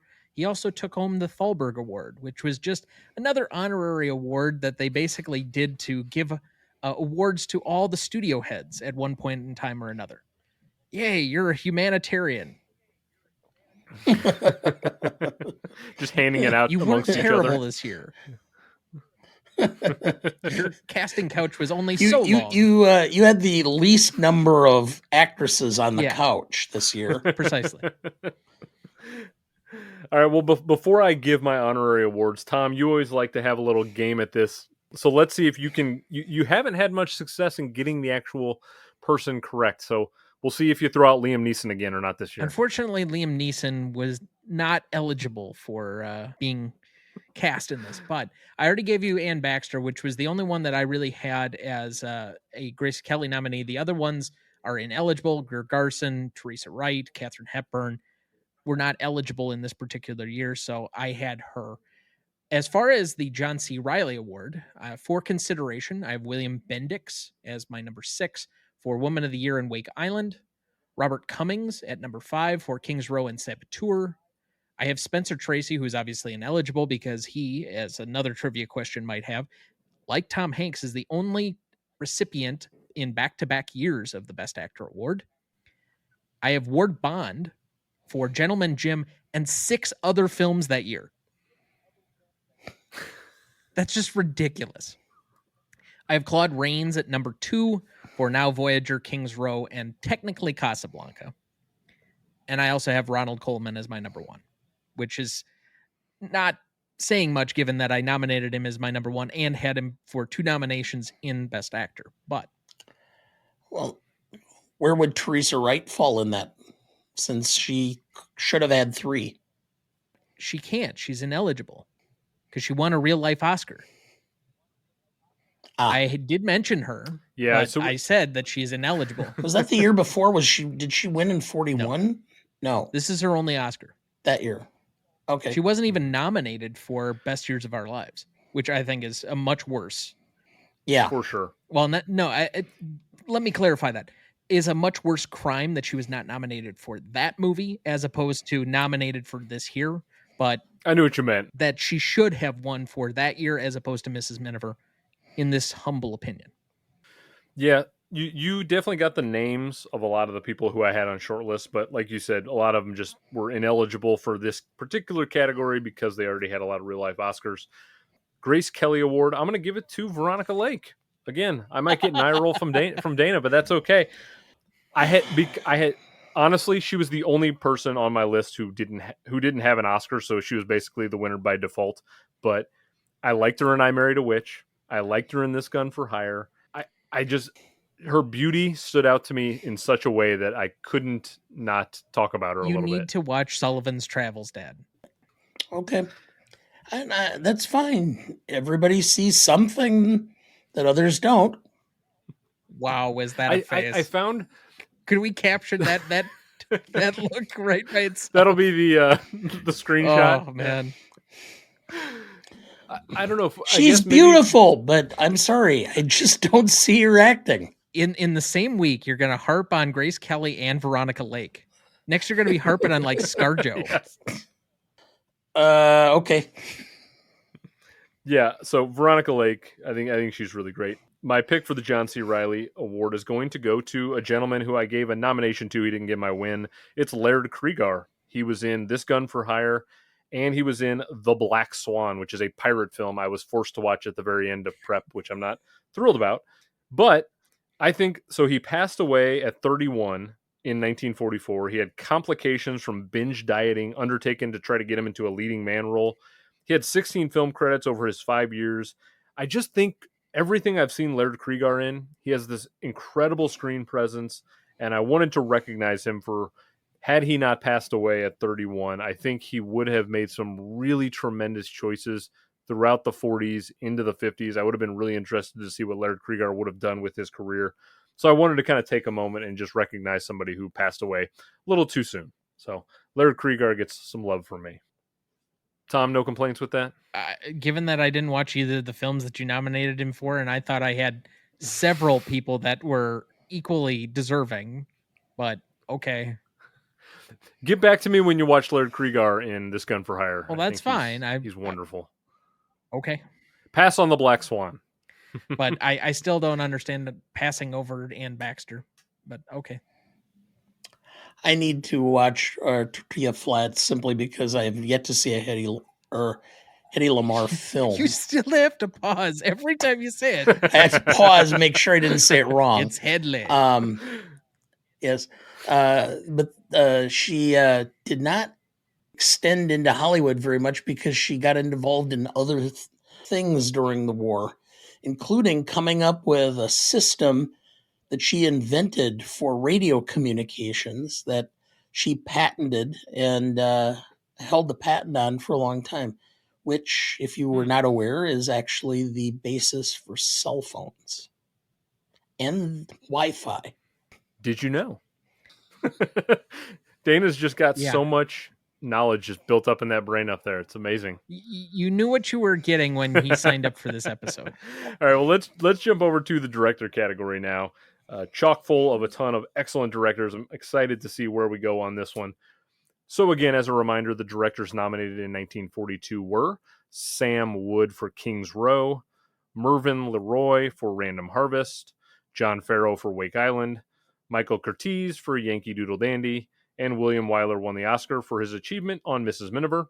It's notable for Wyler because it's the first of his 3 directorial wins, the other 2 being Best Years of Our Lives and Ben-Hur. Wyler was also the first person born in the 20th century to win for Best Director. He was 40 at the time of his win for this category. So, Dana, we're going to go over to you to start us off. Who do you have nominated and winning in Director? I tried my best to deviate from the Academy on this category. And I'll be honest, I just couldn't. Because once you get beyond these 5, I didn't think that there was anything overly wonderful about the directing of any of these.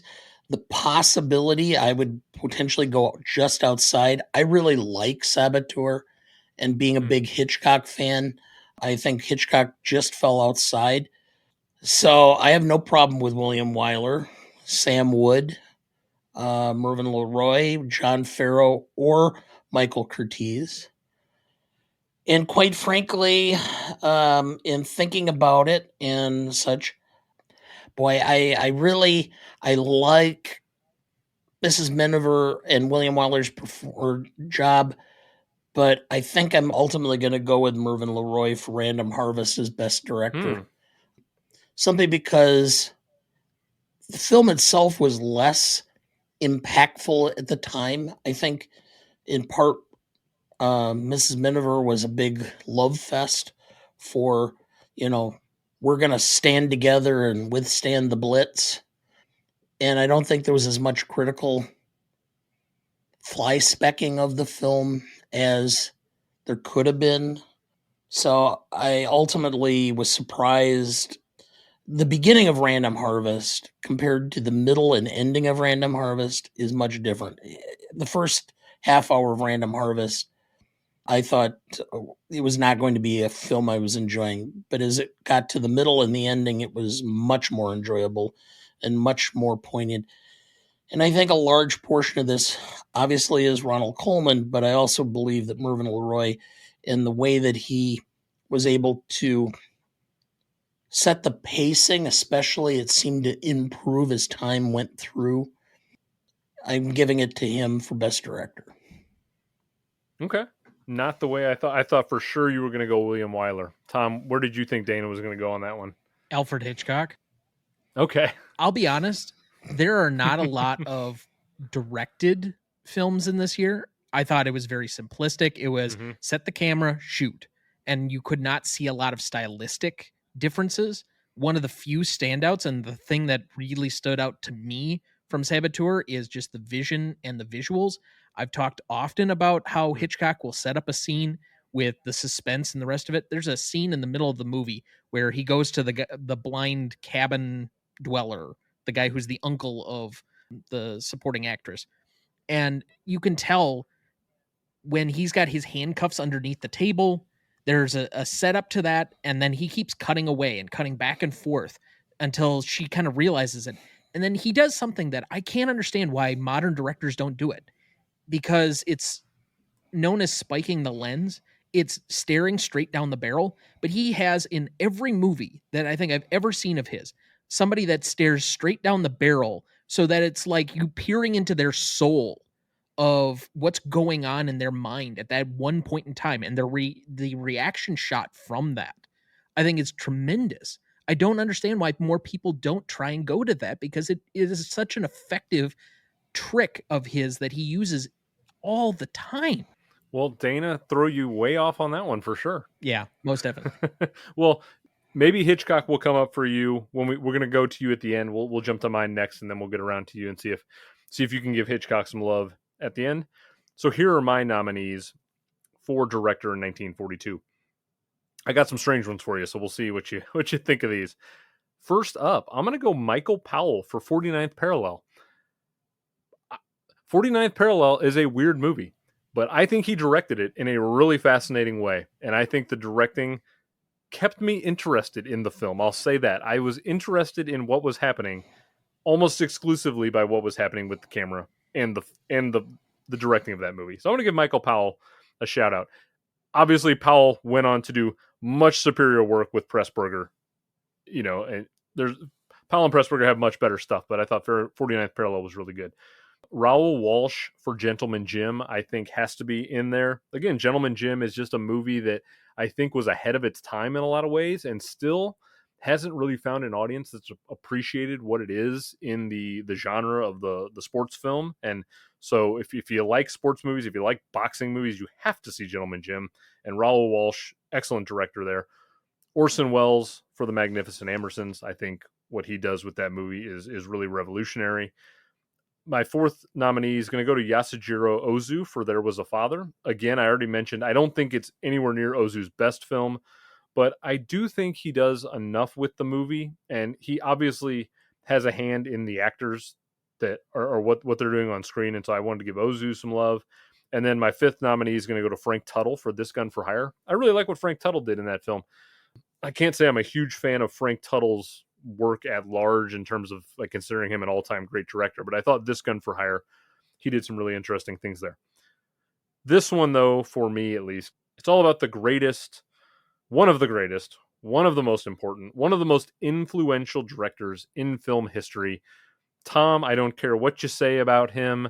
I think Orson Welles is terrific. I think the backstory on Ambersons is crazy. If you don't know about it, I would highly recommend checking it out. The studio completely gutted everything Orson Welles had sort of had as his vision for the film. But if you watch the movie, the stuff he's doing with tracking shots and the way he's the party scene early in the movie, just the movement of the camera and the actors, there's so much happening that Orson Welles was so far ahead of his time. And it's still mind-blowing to me when I think about the fact he's 27 at the time of Ambersons. He's even younger for Citizen Kane. The idea of a 20-something-year-old person doing this blows me away. We won't cover 1941 for a while, so I'll leave my Citizen Kane thoughts at the door right now. might address that later. But I'm going to go Orson Welles for my revised Oscar because I think it's not entirely his fault that the movie got butchered. And I think there's still enough of Orson Welles' directorial greatness in The Magnificent Ambersons that I think it shines through and it stands out to me. So I'm going to go Orson Welles there. It was packaged with Lupe Velez's movie Mexican Spitfire Sees a Ghost when it was released. Oh my God. Because RKO had so little confidence that it was going to actually sell tickets. Oh, I mean, I have the Criterion of Ambersons, and there's some tremendous stuff on there about the studio middling with it and getting in the way of it. And Orson Welles he went down to Brazil, and there's just some fascinating stuff there. But yeah, Magnificent Ambersons, Orson Welles. I'm sorry, Tom. I think Welles was ahead of his time. I think he's an obvious pioneer. I think there's a direct line from him to some really interesting ahead of their time directors of this day and age. It's hard to talk about the history of film and not talk about Orson Welles in the 40s. I have respect for him, but I don't get it. I don't see it. I don't know what everybody else does. I had this very conversation with your mother because she watched it with me last night, and she's like, I don't know what that was. I didn't enjoy it. I thought it was boring and stupid.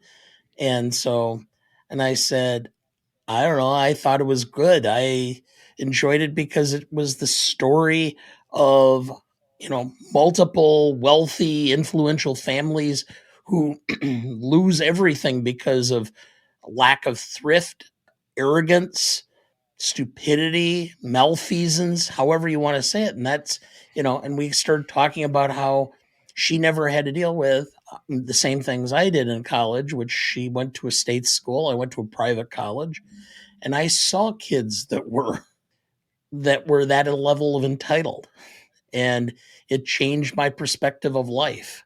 So it connected with me. So, and yet you have like one nomination. I guess Joseph Cotton is a second nomination. You have two nominations. You didn't even make it to director on this one. No, because I don't think it's even close to Wells's best film. I like Citizen Kane. I mean, what difference does that make? I mean, Steven Spielberg could be nominated for almost any film that he's ever made. True.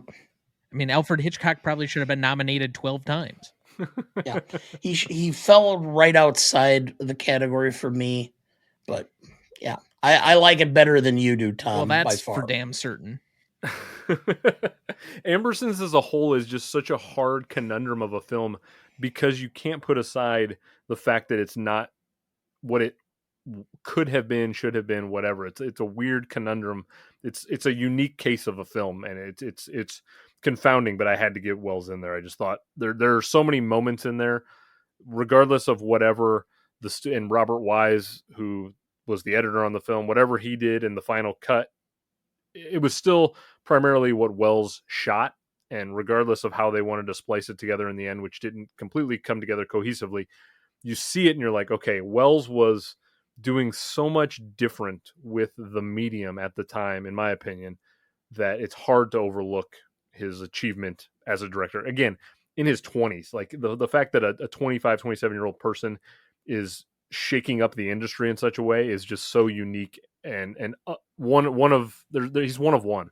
Andrew, let me ask you, do you know if the original version is available someplace? Because the original version was like 2.5 hours long. So the original version, the parts that Welles did and tried to cut himself got burned. So they never released anything. And the only ability to see his original vision is through somebody else recreating his work through his notes. There was somebody that adapted, I want to say in the early 2000s, a version for like TV where they just recast the entire set of parts, and he had detailed notes on how to shoot everything, the sequences he wanted, the scenes, the rest of it, and they took his notes and did a shot for shot remake based on his notes. So that's the only thing that exists of his version of the movie. Yeah, according to some of the scholars on the Criterion DVD, on some of the bonus features I was watching, the studio decided they wanted to make space in their buildings, and they literally took the original films and threw it in the ocean. Is the story, which is just fucking. It's hard to process that would happen. And I think it was in the late 70s or early 80s. Peter Bogdanovich tried really hard to sort of get a bunch of directors together to go digging through the studio to try to find a copy, and it's sort of become for a lot of these directors like the holy grail of movies. If somebody could ever like find the original Magnificent Ambersons in the 131-minute format or whatever. But as far as everyone understands, it's lost in time at this point. So reportedly, I think they shipped Wells the 131-minute cut down to Brazil when he was living down there, and it maybe got lost in South America somewhere. So there's maybe still like this original somewhere out there in the world, and we'll stumble upon it, but I doubt it. So Juan Valdez comes in with a donkey and a baskets full of coffee beans, and there's a film canister sitting on top. And...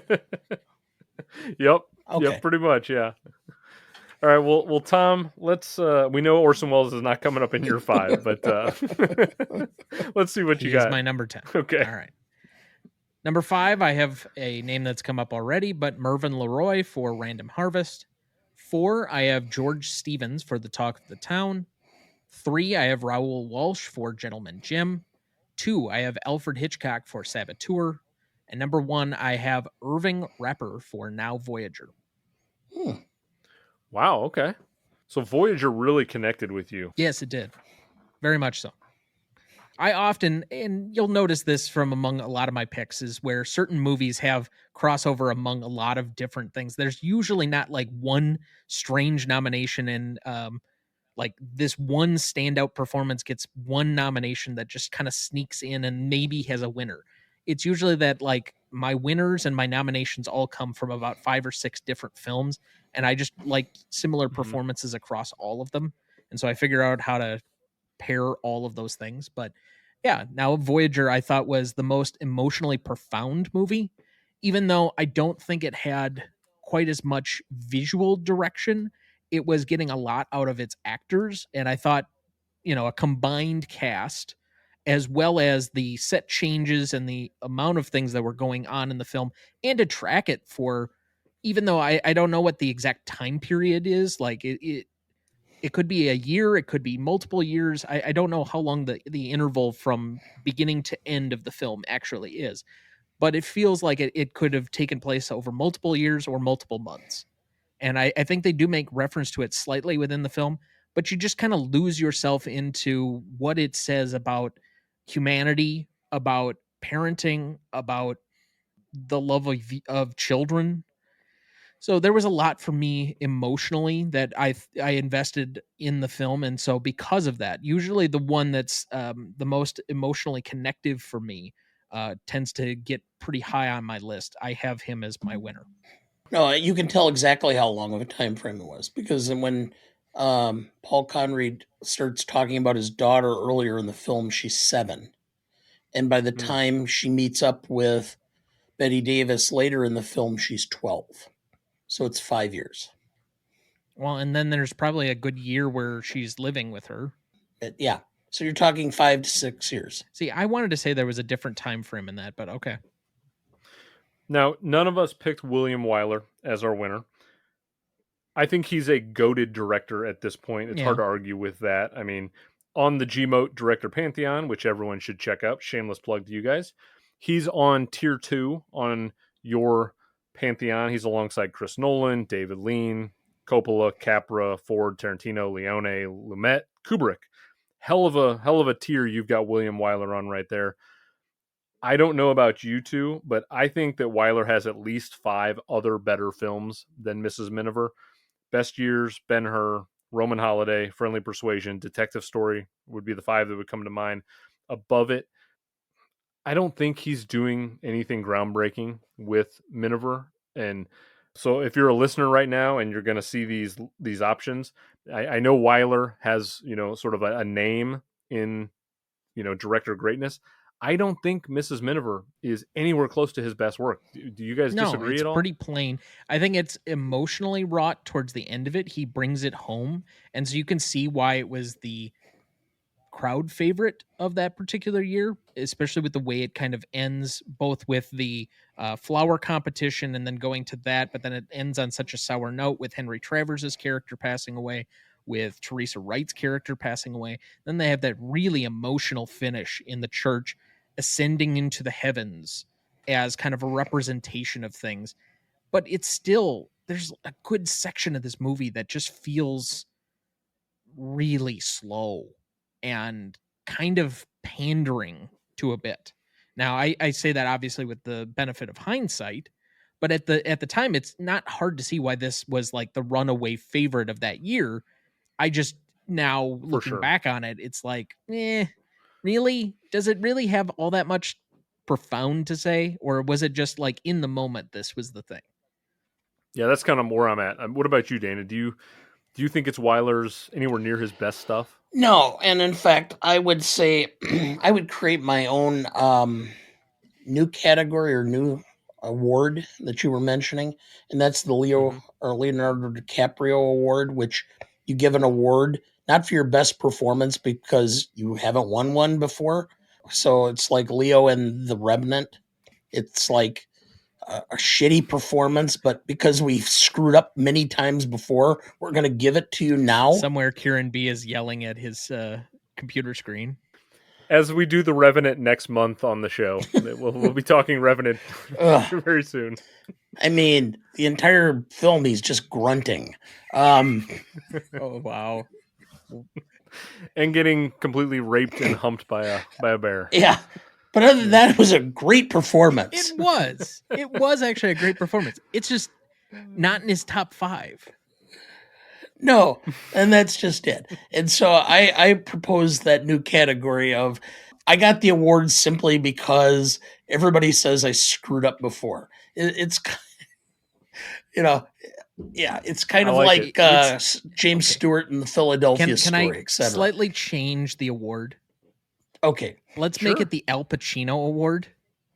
Oh, yes. Hoo-ah! I mean, Al Pacino has one of the great 4-year runs for an actor with Godfather, Serpico, Godfather 2, and Dog Day. He doesn't get a single actor nom. Particularly egregious for Godfather 2 since it went to Art Carney. But we win for when he comes back, when he's just full on like modern Pacino. She's got a great ass. And golly. Though isn't there that famous story that Pacino told in Playboy magazine years ago where I think he was nominated one year and he was like, he got really stoned before the show and he was like begging. He's like, please don't call my name. I don't want to go up on stage. So I don't think Pacino ever cared that much. I think it was winning. The Godfather. I think it was the first year they were there. That's right. Yeah. He got stoned and high because I think he was nominated in supporting and he wanted to be an actor. Mm-hmm. That's right. So he was like really pissed off at the Oscars. So he got really high. But yes, I think I have heard that story. Yeah. Okay. Well, a couple other quick names that fell just below my radar. Tom, I had Irving Rapper as my number 6, so I think picking him as the winner is perfectly suitable there. I also have Ernst Lubitsch for To Be or Not to Be. I just think that's a kind of like you said, Dana. I like giving comedies awards because I think the Oscars have just criminally undervalued comedy, horror, a few of the sort of genres that aren't considered, the more dramatic stuff. I think To Be or Not to Be is a fantastic film. It's tight. It's got a good pace to it. And I think that a lot of that's owed to the director.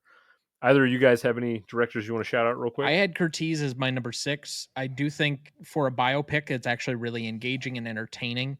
So I got to give him a lot of credit for that. I know that he's kind of undercut by most people think he's a one-trick pony for only having Casablanca, but this is at least another one where you could say, theoretically, he had some ability beyond just doing that one film where it all came together. George Stevens also did Woman of the Year. He was at my number 9. And I actually think Wake Island, for being a war film and kind of maybe one of the precursor war films of what we would kind of show as the prototype of World War II films, had a lot in there that I thought was really good for special effects and the actual war sequences in there, especially in a time where I'm sure resources were scarce, as Dana mentioned before. To be able to do a film of that quality and that level of sophistication at that point, I thought was deserving of a lot of respect. I had some other that had a lot better emotional weight to the films ahead of him. All right, well, you're going to have 4 different options for this particular category. The first time we've got 4 options for a category in this episode. You can go with Dana, who's got Mervyn LeRoy for Random Harvest. You can go with my pick. I've got Orson Welles and the Magnificent Ambersons. You can go with Tom, who's got Irving Rapper in Now Voyager. Or you can go with the Academy, William Wyler and Mrs. Miniver. Really interesting 4 there. Be curious to see what the online community goes with. I will make a prediction that mine will be dead last. I would definitely agree with that sentiment for sure. I think I've got a pretty good chance just based on name recognition alone. I think Orson Welles has enough online. Oh, you're probably going to win that award unless there's a lot of people that are like, no, preserve the Oscars. They probably got it right in 1942. I just have a hard time seeing many people not think that Orson Welles was robbed of an Oscar at some point.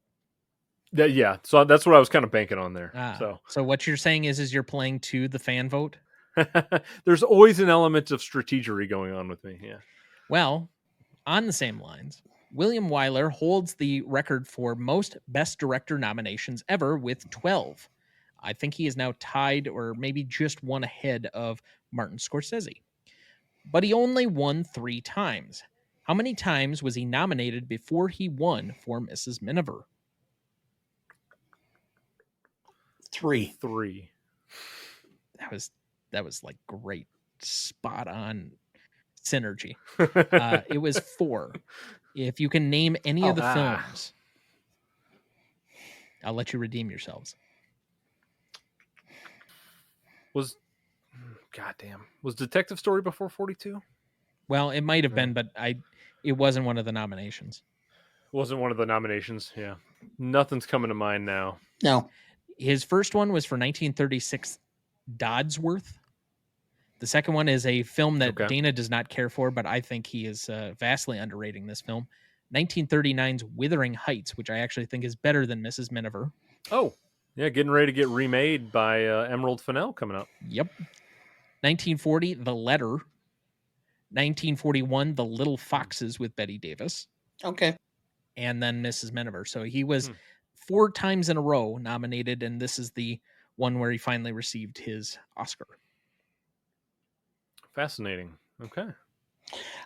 The only reason I don't like the movie Wuthering Heights is because I read the book, and you're one of those people. I read the book, and then I thought, okay, maybe the movie's better, and I didn't like the movie that much better than the book. So Olivier's fantastic in that movie, but okay. It's been a long time since I've seen it, so I'll take your guys' opinion. Well, when we eventually come back for the 1939 version of the show, I got 34 coming up next year. Oh, we won't be the oldest forever until we do 1927. You got a few more months. Oh Christ! No, I think Sarah over at Shea Cinema's already got lock on that one. So, oh my God! All right, well, let's get over to the big one. It's Best Picture.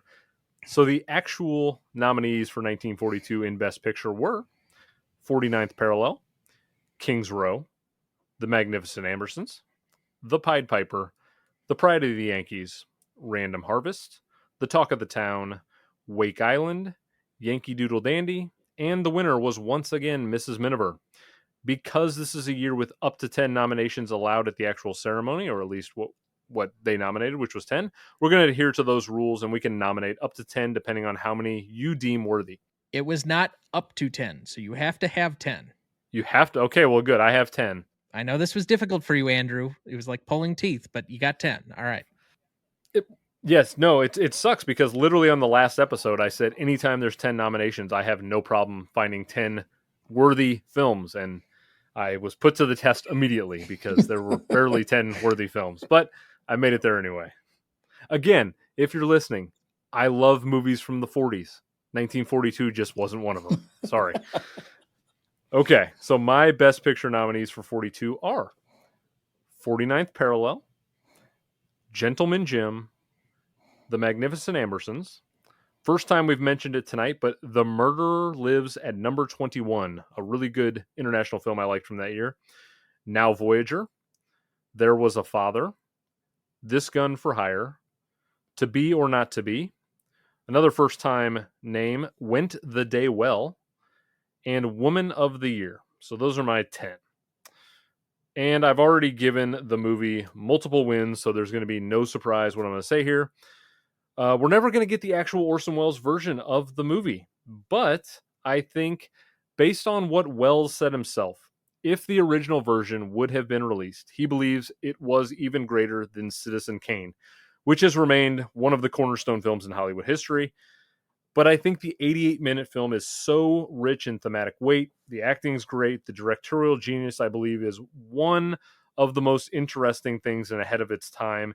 And I think we're at the point now where people need to look at the Magnificent Ambersons in the version we have and consider it alongside Citizen Kane and Casablanca and some of the best films of the 1940s. I think the Magnificent Ambersons is fantastic. I actually watched it 3 times during prep because I really wanted to feel the weight of the film.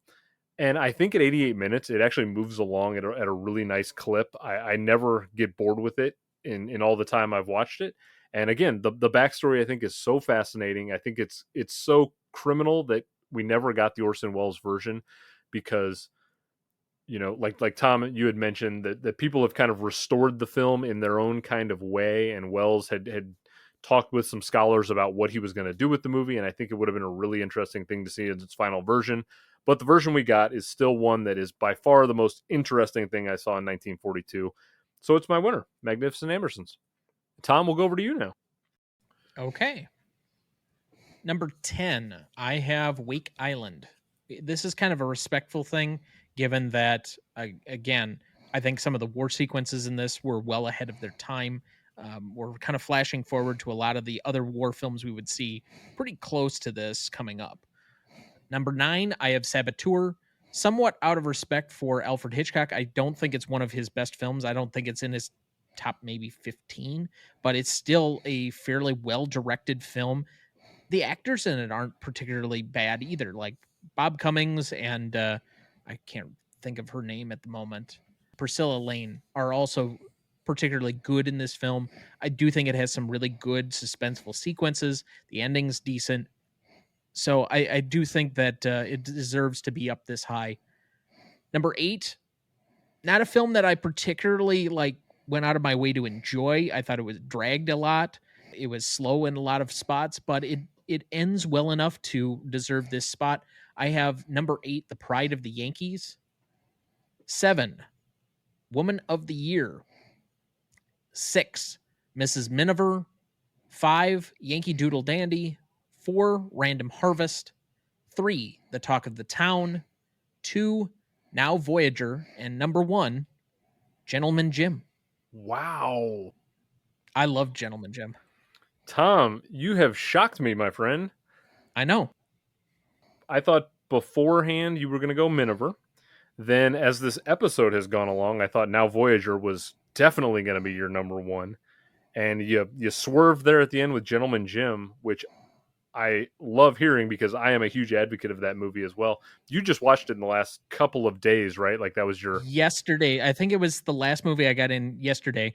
I have watched roughly 10 films this weekend, just trying to get enough in for this episode to pay off.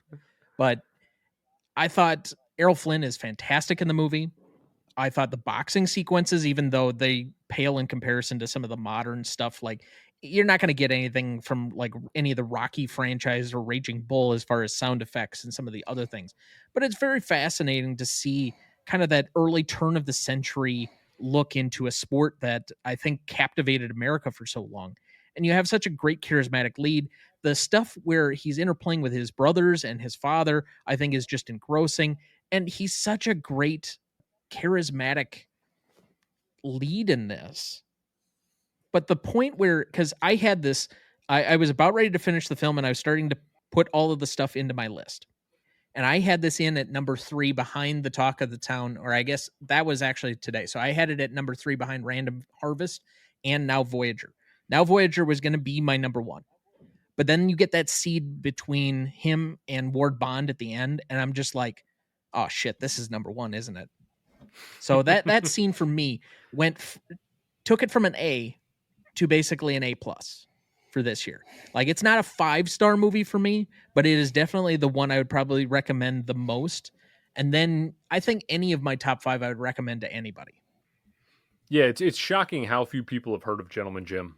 Like I said, considering Pride of the Yankees is definitely the sports film from '42 that people think about, but they could not be more different in my opinion in terms of quality. I think Pride of the Yankees is a fine movie, good movie, whatever. I think Gentleman Jim's a great movie. So love hearing you give that the win. Dana, what about you? What do you got for your best picture nominees and winner? I have Talk of the Town. I have Pride of the Yankees. I have Saboteur. And with Saboteur, I would point out not just the acting in general, but Norman Lloyd was the heavy of that film. Do you remember what Norman Lloyd's last film was? I do not. Trainwreck. Oh. With Bill Hader and Amy Schumer. Amy Schumer? Yeah. What kind of a career do you have when you are working with Alfred Hitchcock in 1942 and end with Amy Schumer in 2015? Yeah, that's a fascinating journey. That's interesting. Yes, he died at 106. He did the last film, I think, when he was 99. So, all right. I have Kings Row, Wake Island, Yankee Doodle Dandy, Random Harvest, the Magnificent Ambersons, and I have Mrs. Miniver. And quite frankly, I have to go with Mrs. Miniver because overall, I thought about it. I thought long and hard. I had at one point I had Random Harvest. I had Kings Row. I had considered even going with Now Voyager, and I ultimately settled on Mrs. Miniver because at that time it was the perfect movie for 1942. Can I just say one small thing about Kings Row? I had it inside my top 10, so it was going to get a Best Picture nomination. And the ending is so contrived and neat that I had to drop it completely out of the top 10. I think it dropped 10 spots on that ending alone. I have it at 26 out of 30 because of the ending. I find like it just like plummeted down my list when it got to the end. Yeah, it was way at the bottom. If you take that ending out, I think people would think more highly of Ronald Reagan's performance in that film. Well, it's not even so much as him, but it's just it feels way too neat. Like you set up this great conundrum of a problem, and then you just solve it by like almost doing a Gordian knot. It's Hollywood, I guess. Wow. I will say though, so you guys both had Miniver. You, Dana, you obviously had it winning. Tom, you had it in your top 10. I did not have it in my 10. It was my first cut, and I know I get some flack from people every now and then about my distaste for what actually wins Best Picture, and that's a fair criticism leveled at me, which I'll take. I actually don't think Miss Miniver is a bad film. Like I said, it was number 11 for me. I just don't think it's anywhere close to being considered one of the greatest films of all time, or even one of the greatest films of the 40s.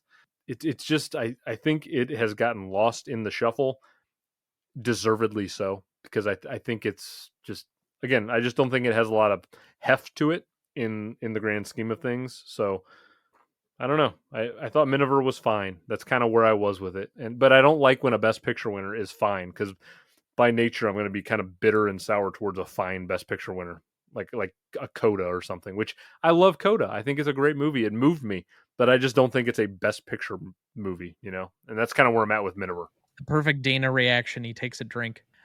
I will say I don't have a problem with Mrs. Miniver. I think it's a decent enough, especially for the 40s Best Picture winner.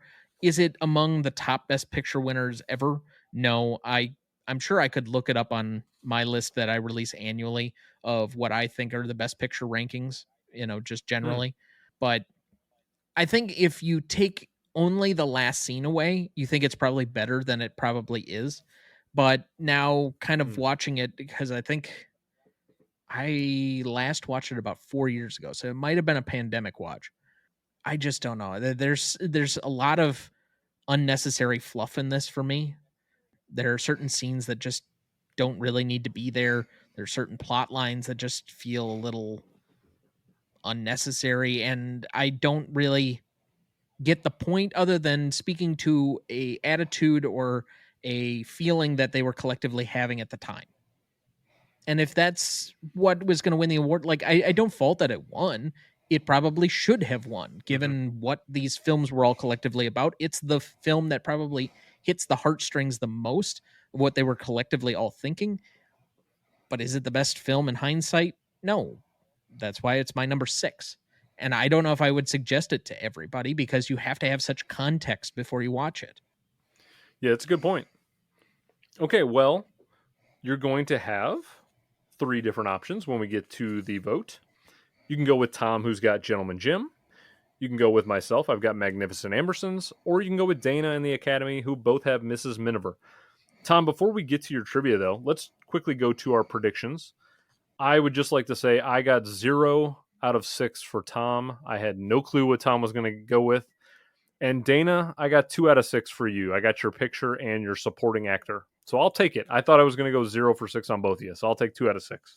If we're going on predictions, so I technically put down both Ozu and Wells, kind of hedging my bet for you for director, but I got Cotton as supporting actor, Moorhead for supporting actress, Flynn for actor. I'll kind of take a half point on the Wells. And I had Ambersons as your number 2 film.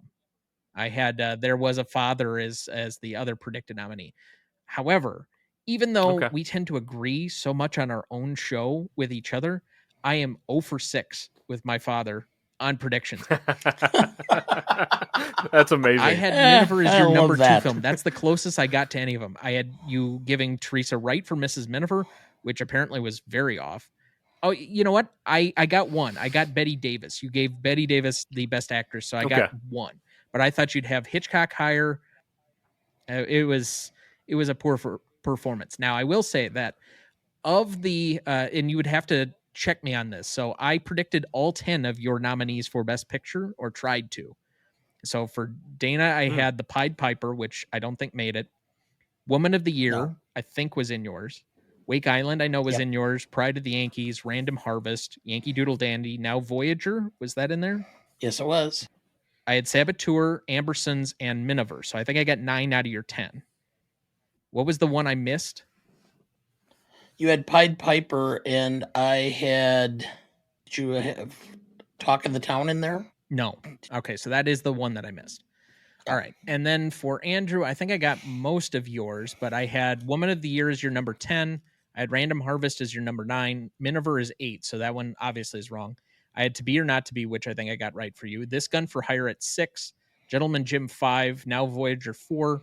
Murderer Lives at number 21 at 3. Ambersons 2, and There Was a Father as your number 1. So you got 8 out of 10. That's pretty solid. You didn't get 49th Parallel, which I'm still confounded by, but I had a fun time with it. And I think it's because it was the first watch for this one, and I hadn't sat through a bunch of other war films, and I was like, "Oh, this is kind of different." It was different enough to stand out. That's about all I can say about 49th Parallel. Okay. All right, well, Tom, you got any trivia for us before we jump into our lingering questions? I have one last one, and this is probably pretty straightforward, but Mrs. Miniver was the most nominated and winningest film of 1942. But which films were second in nominations and wins on the night? Pride of the Yankees was second nominations. Correct. It had 11. It also didn't win more than, I think, 1 award. Yeah. I'm guessing Random Harvest. So no. There's only one other movie that won multiple times that evening. Was there a Disney film that year? Yankee Doodle? Yes, Yankee Doodle Dandy for Best Score. Okay. Let's see here. What else? Best Sound Recording and Best Actor. Yeah. Okay. All right. Well, we've got a few lingering questions. Fortunately, the listeners had some mercy on us, and they didn't put us through 14 or 15 of them, but we've got some. So we'll get to those lingering questions. Oh, the cat people questions are coming. All right. So first question is from the reigning question queen herself, Heather Stewart, good friend of the show on all the socials. She didn't disappoint this month. She asked us to recast the two leads of The Black Swan into 2010's Black Swan film. So if you're unfamiliar, The Black Swan is a swashbuckling pirate tale starring Tyrone Power and Maureen O'Hara. Tom, I know you did not watch The Black Swan. Dana, probably also not No. on The Black Swan. Okay, I only watched this stupid movie because I had to, because Heather sent this question. So thanks for that, Heather. I mean, it's relatively easy to answer this question because we're talking about Tyrone Power and Maureen O'Hara, so you basically have one male and one female character. If I was to throw them into Black Swan, the Darren Aronofsky film, I would say O'Hara would play the Natalie Portman role, and then Power would play the Vincent Castle role of the dance instructor. And I'm gonna curse Heather for this question. So, damn you, Heather, for making me watch The Black Swan. Okay. We've got another from Heather. She said Casablanca got a limited release in 1942, as we've already talked about, but because it was only released widely in 43, it qualified for that following year and obviously won. What Oscars do you think Casablanca would have won if it would have been in 1942's eligibility? What do you guys think? Do you think Casablanca would have usurped Mrs. Miniver, given the state of the world and anything like that? No. No. Dana, what about you? Do you think Casablanca? I'm not so sure. But then again, you have to stop and think. I mean, it was the 42 release and such. I mean, when you study the history of it, Roosevelt asked for a private screening in the White House because that was where they were contemplating doing the first conference with he and Churchill was in Casablanca. So he brought the film in, watched it, and then said, "Yeah, okay, we'll do it there." And talking about a bonanza for marketing was all the newsreels. But still, boy, I think it was much more American than Miniver. I mean, that there was a large backlash among, like Hedda Hopper had a problem. Like, we can't even nominate a film that's American based. I think it might have actually been competitive with Miniver. I think it probably could have beaten it simply because your primary characters in the film were were Americans living within that confines of standing up to the Nazis. And I think it would have potentially had a much more meaningful connection with the Academy. You may have swayed me on that, Dana, because my initial thought was no, because all Casablanca won was Best Picture, Best Director, Best Screenplay, and I'm thinking if you just transport it into 42, would it have won any of those three? My initial thought was no, but you might be onto something there. Maybe. I mean, it probably would have been a 50-50 coin flip, honestly. I mean, I think would have had a shot. You don't think so, Tom? Not at all. Again, I'm with you that because it got very limited nominations. I mean, it was nominated for Best Actor, but Bogart does not win. It was nominated for Best Supporting Actor for Claude Rains, but he did not win. You got Director, Screenplay, and a screenplay that was kind of like being put together as the film was taking place. It feels like a best of the a mediocre year. I mean, you complain about 1942. Mm-hmm. I have a feeling 43 is terrible. I mean, just some of the films that hopefully we're not going to do that in which soon. We serve. The human comedy, Madame Curie, The More the Merrier, a George Stevens film. The Oxbow Incident, which feels like another biopic type of thing. The Song of Bernadette and Watch on the Rhine, which Paul Lucas wins over Bogart for Casablanca. Where in there is like a bunch of other classic films that you can really point to and say, oh, clearly this was the thing. But it seemed to win out because it was a sentimental favorite. It was a good movie. I just don't think it holds quite the sway that Miniver was going to overall, given the fact that there were several other American films nominated in 42 for war pictures that got no grandiose love in the way that Miniver did. Yeah, it's an interesting question. Heather has redeemed herself from the previous question about the Black Swan. Well, only in your eyes. But the problem with your argument, Tom, is 43. The problem came in with the fact that so much of Hollywood was tied up in the films. You had Stevens, you had Capra, you had Ford, you had Weiler, you had Houston, all overseas, doing documentary films for the War Department. Okay.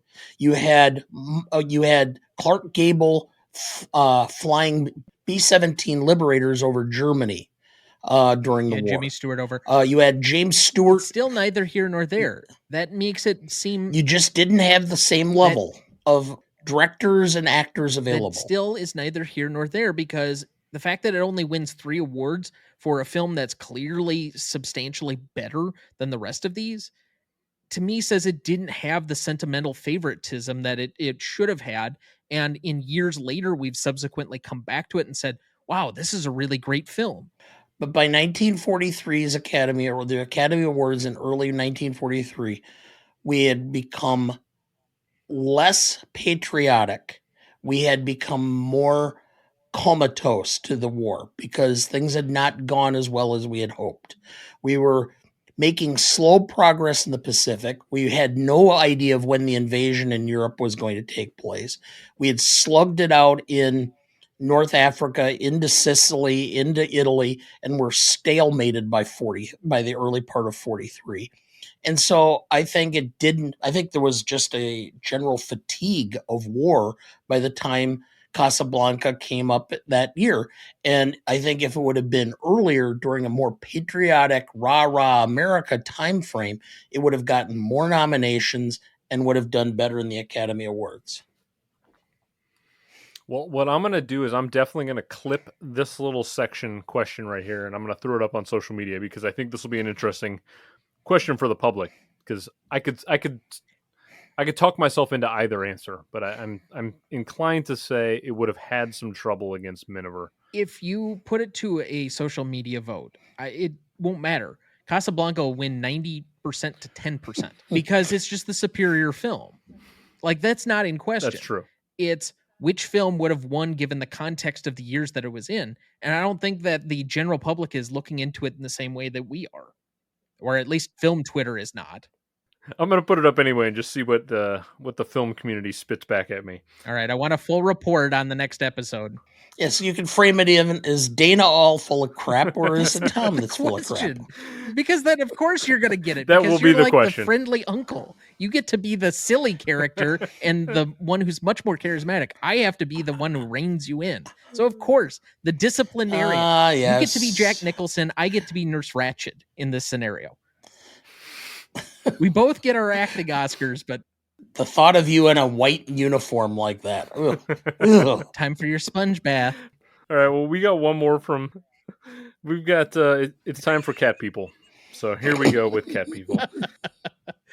This whole question went off the rails on social media, and I was just watching it go. But Heather came back a third time, and she asked, "What would Cat People look like if it had been directed by Cats director extraordinaire Tom Hooper?" That's Academy Award winning director Tom Hooper of Cats. Not that he won for Cats, but he won anyway. What do you think Cat People would have looked like if it was directed by Tom Hooper? Trying to think, what's the cheesiest musical that you could have ever possibly done? I don't even know how to answer this. I'm trying to picture Cat People and like The King's Speech merged, because I feel like Tom Hooper's filmography is much more like British, kind of dry, and I'm trying to picture Cat People in that lane. Is there a like early horror British film that's got like some supernaturalness to it? Nothing that's really coming to mind. I don't know. And I'm also picturing Cat People with like Taylor Swift and James Corden. No, I was thinking Dr. Jekyll and Mr. Hyde, but with cats. There you go. That's what it would be, apparently. Yeah, okay. You win. And to build on that exact same question, Sarah Shea over at Shea Cinema had to also chime in. She asked us what Cat People would look like if it was directed by Toby Hooper, who did the Texas Chainsaw Massacre and Poltergeist, which is a whole different scenario. And, I actually think Cat People as a low-budget horror film in the 70s would actually have been kind of interesting. So I'm here for Cat People with Toby Hooper. Except it was done during the 80s. I don't know. I could have gotten behind that one. I think it would have looked like an episode of South Park. I don't watch enough horror to be able to really adequately answer this question. All I can say is that it would have probably been like some weird niche audience that would be like watching this at midnight on some random theater for a film festival in like Boulder, Colorado. It would have been on like Elvira's TV show back in the day when Elvira used to have late night, midnight shows. The question I have is when would this have been released? Would this have been released in the 70s or in the 1940s? Probably late 70s. Okay. Mid 70s. I don't know. Is the second feature in a Rocky Horror Picture Festival? There you go. Yeah. It would have definitely been low budget, soaked in blood. I think I would have been... Sign me up for Toby Hooper's Cat People, not Tom Hooper's Cat People. That's all I'll say about that. So Sarah Shea's back again with another question. She asked, what's the best song in Yankee Doodle Dandy? Do you have a favorite? The one that has been stuck in my head now since I finished it has been Over There. But there are much more easily recognizable songs from that. Obviously, Yankee Doodle Dandy and that Grand Old Flag. Those are much more recognizable. But Over There, I forgot he had written it and that it was a part of the film, but it's so catchy. Mm-hmm. Yeah, I would say Give My Regards to Broadway is probably the one on the soundtrack that stands out to me. Yeah, I actually happened to see a Cohan Broadway musical that was revised and updated and see it on Broadway with Matthew Broderick in it a few years ago. It was quite entertaining, actually. Even with Matthew Broderick. Hey, now. Yeah, well, I won't discuss the meeting of Matthew Broderick after the performance. I'm just getting to his personal feelings on Matthew Broderick, not his performance in the seminal 80s comedy Ferris Bueller. Yeah, I won't get into the specifics, at least on air. So, anyway. That'll be it for an Ask Dana Anything. Sure. Yeah, that would be a good one because I've met a ton of celebrities. And ask me about some of those because I would love to tell you some stories about some of it. I'm taking note of this for my appearance in a couple of days, yes. Okay, well, Sarah had another Yankee Doodle Dandy question because she just was in a Yankee Doodle Dandy mood. Is this kind of touched upon something Tom talked about earlier? She said, is Cagney more suited to light comedic musical roles such as this, or is he more suited for the darker gangster roles like in Public Enemy?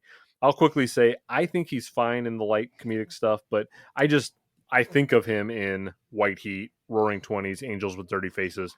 That's the Cagney I sort of was raised on by my dad and stuff, so I'm always going to kind of gravitate towards those. But Tom, you made a good argument earlier about why his lighter stuff works for you. Let me throw something out.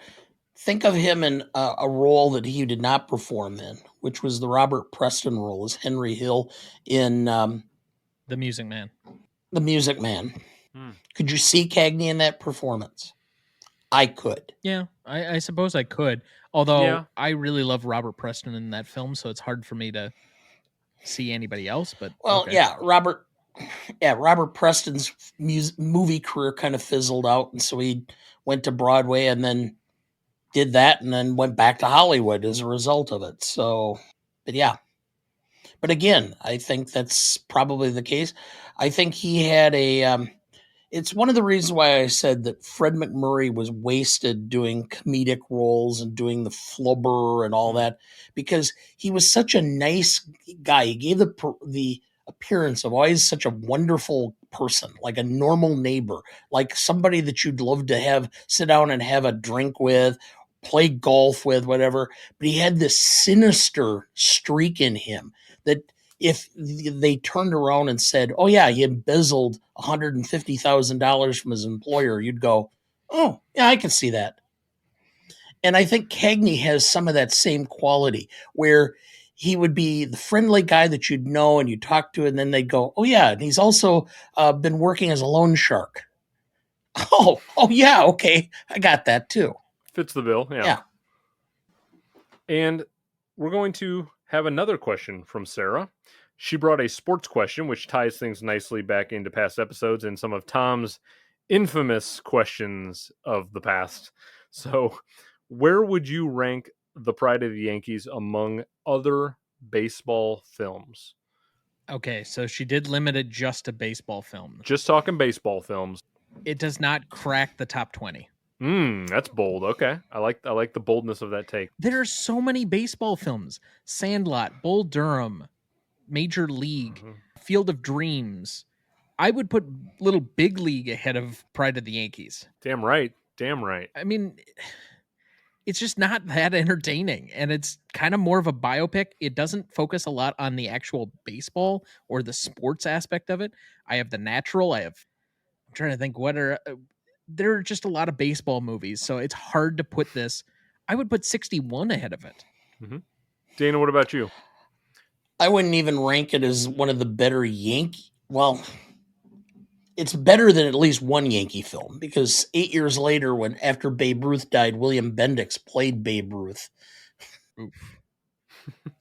Oof. Yeah. Was he better than John Goodman as Babe Ruth? No, actually not. Okay. If you saw that film, and I can't even remember what it's called, maybe it's the Babe Ruth story. It's not a good film.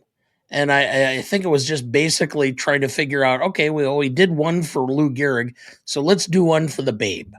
And let's find an actor that looks kind of big and chunky and put him in and see what happens. And so Bendix played that part. And I've watched that film and I'm like, okay, this makes Pride of the Yankees look like, like one of the best films of all time. So just to throw out a few more here.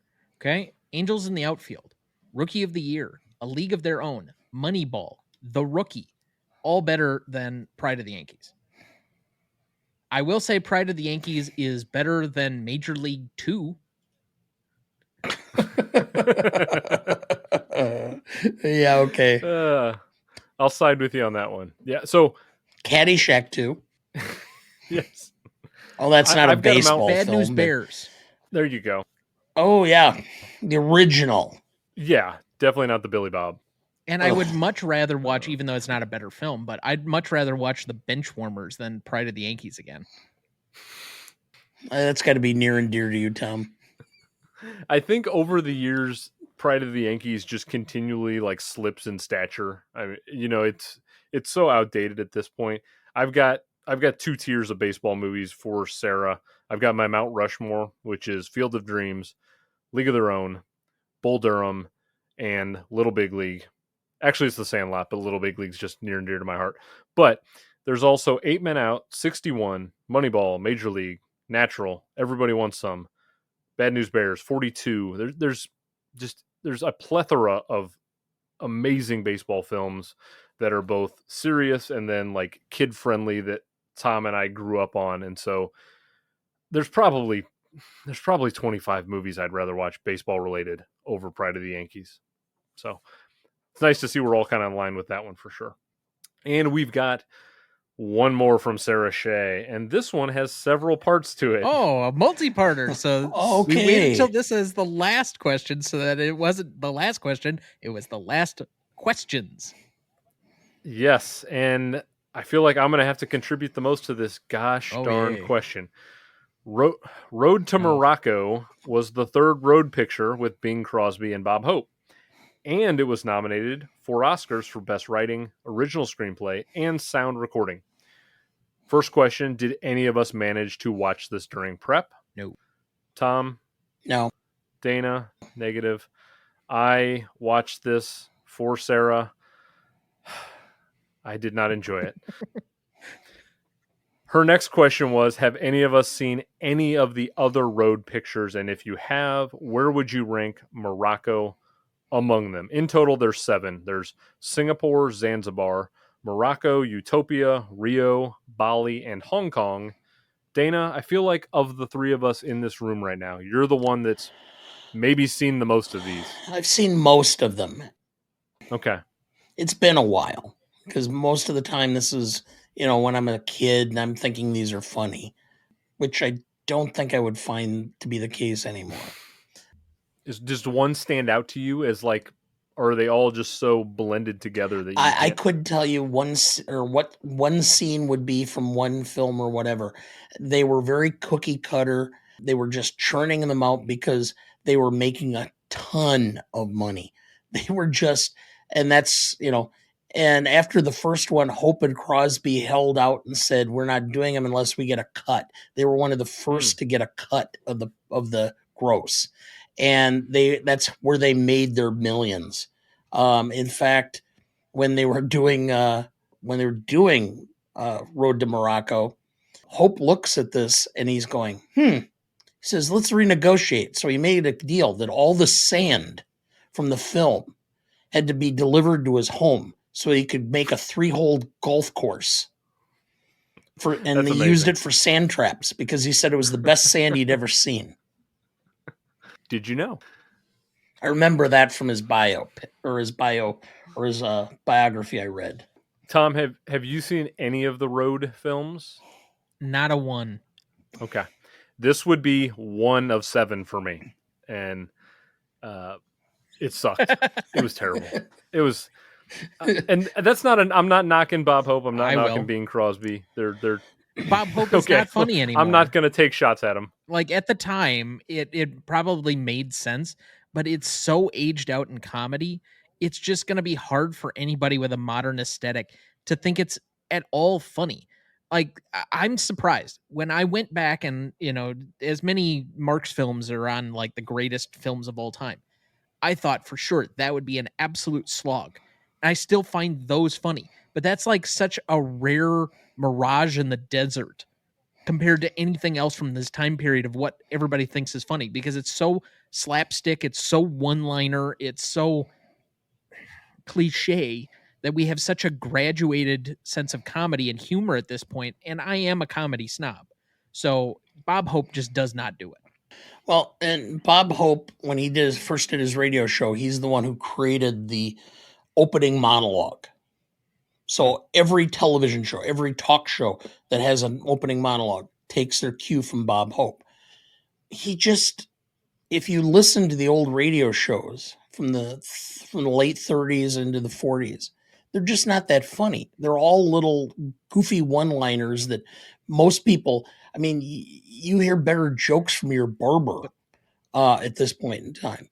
And I just don't understand exactly why they're so, but the most, at least during my lifetime, the one film that tried to recreate that road picture was a film that got deadpanned by critics horribly, that I think if you went back and watched is not as bad as the critics said. And that's Ishtar. I have not watched Ishtar in ages. If you go back and watch it now, after you've watched Road to Morocco, you will find that Ishtar tried to capitalize on that Hope Crosby buddy road picture mentality. And actually, I don't think the chemistry in the film was that bad. I don't think the film was that unfunny. It wasn't funny, but it was not as bad as all the critics said.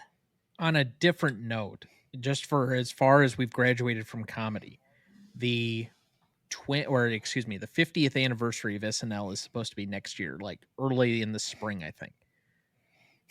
Go back and watch the original pilot, because I tried to, and as much as I like George Carlin, that was awful.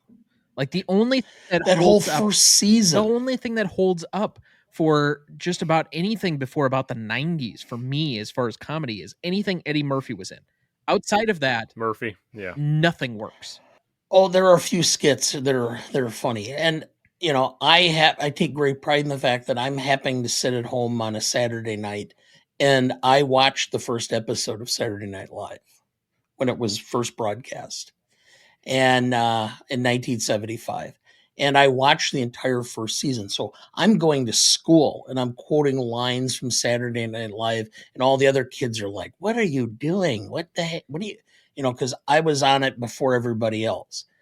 Now I went back a few years ago and tried to watch that first season. I'm like, what the hell? What? This was funny when I watched it. Now it's terrible. Only you would turn sitting home and lack of a social life in 1975 into a humble brag. I was 11. And A Saturday night at 10:30 at 11? You were out a lot? okay. Sure. And we have one final component of this question, which is Sarah asked, are Crosby and Hope the greatest comedic duo in film history? And could any other buddy films exist today without them? I would say that they are integral in the history of the buddy cop genre. I always was more of like an Abbott and Costello guy, personally. Like, that's what my dad raised me on. And then I kind of went from Abbott and Costello to like Dean Martin and Jerry Lewis. And my dad was like big into Cheech and Chong. He was a hippie from that era. And so like that's kind of what so my avenue of comedic buddies was a little different, which is how I ended up on like Will Ferrell and John C. Reilly and Matthau and Lemon, and there's so many other options for me that Hope and Crosby don't really register for me. Matthau and Lemon's a good one. I'll throw out another one from this year that I think is superior, but it's in a slightly different form of comedy, and that'd be romantic comedy. Hepburn and Tracy. Mm-hmm. I know. I have to say, what was the year the first Hope and Crosby film was released? No idea.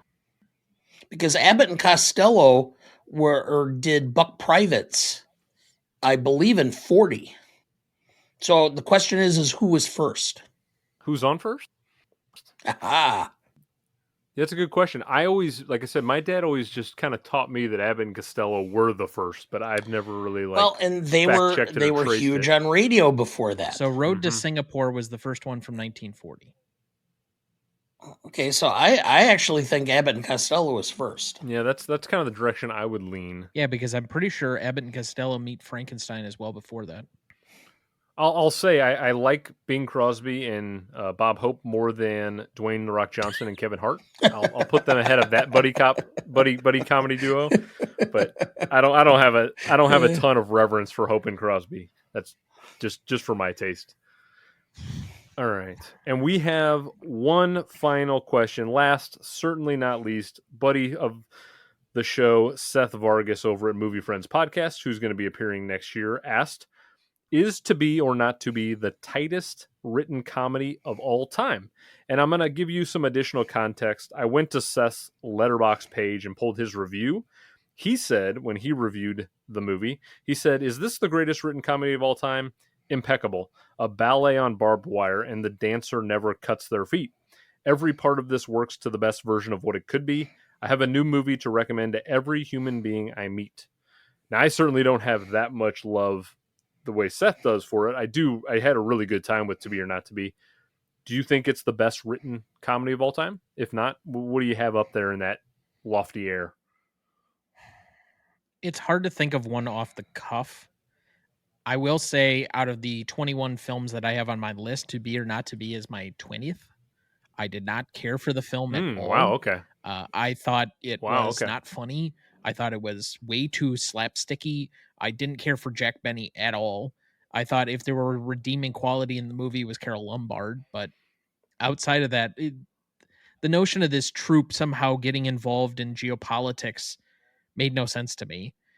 And it's hard to put too many other things, either from modern comedy or previously, in over the top of it as far as writing. Because, for example, we mentioned the Marx Brothers. A lot of their stuff is improvised or stuff that they were doing in the moment. So that's not really written. And a lot of the modern comedies are also ad-libbed. So they're delivering lines that aren't necessarily written or part of the script. They're just giving multiple takes of the same thing. So that's not really written. So it's hard to put something else in there. I guess what you define as a comedy is also kind of difficult, but I'll go with The Odd Couple, because I do think that's It's a good one. Yeah. creating kind of an aesthetic, but that was an adaptation from a play. But as far as the Mhm. modern like roommate comedies, that kind of owes everything to that particular film. And I actually think it does somewhat hold up, even if it now feels very dated compared to the stuff that's come after it. Yeah, I mean, when Seth sent the question over, when I thought in my mind tightest comedy, the first thing that came to my mind was His Girl Friday from 1940. I think that one is just like, it's just like lightning quick. It's just Yeah. boom, boom, boom. It's all about the script and the pace and the flow. And then the second one will be a little bit of a callback to a previous episode with Tom and myself. It's sort of now regarded as one of the most like perfect scripts in modern comedy, and I'm talking about The Big Lebowski, which is one of the great comedies of all time. I think The Big Lebowski is so specific and just like it's tight, it's perfect. So those are the two that kind of stood out to me. Dana, what about you? Well, first of all, have either of you seen the remake of To Be or Not to Be that was done by Mel Brooks and Anne Bancroft? No, I'm intrigued by it though. I'm a huge Mel Brooks guy. Yeah, he did it. And the other question I had is, in thinking about that, has anybody ever thought about the fact of how To Be or Not to Be, or the basic underlying premise of what took place and how they ultimately try to end up, destroying Hitler? Has anybody ever thought about asking Tarantino if his idea for Inglorious Bastards is somewhat based on that? Because they seem parallel to me. It's interesting. That's another idea that I hadn't considered, but is Pulp Fiction a comedy and therefore eligible for this? Because I think that might be in consideration. Now, to me, when I first saw it, the film that I thought was the tightest comedy, if your definition of a comedy is joke after joke after joke and everything was funny and nothing in it was at all serious, is Airplane. Yeah. Because that was the first time I had ever seen a film where it wasn't just, here's a film, we're talking and we're doing the dialogue and whatever. Oh, here's a joke a little later, and then here's another joke. Ha ha ha. Everything in this was a joke. And in fact, there were jokes within jokes that if you watch it a second time, you pick up on stuff that you missed the first time because you listened to the line instead of watching the actors or how it was shot, and realized there was another joke that contained within there.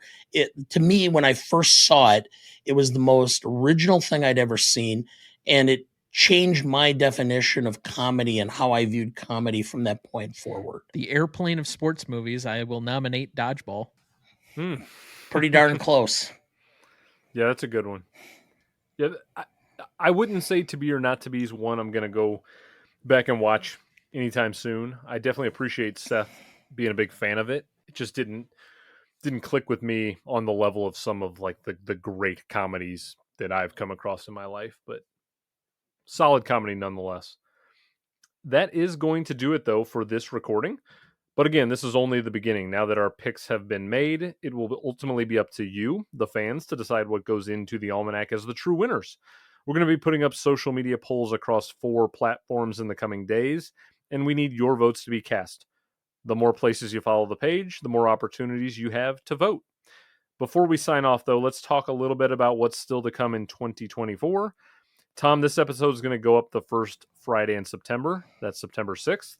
So what do you and Dana have in store for everyone over at Gmote over the next month? So I'm glad that you asked. We are going to be, we will have released at this point just for August, so people can catch up. These episodes will already be out, but we have an episode of The Sixth Sense coming early in August.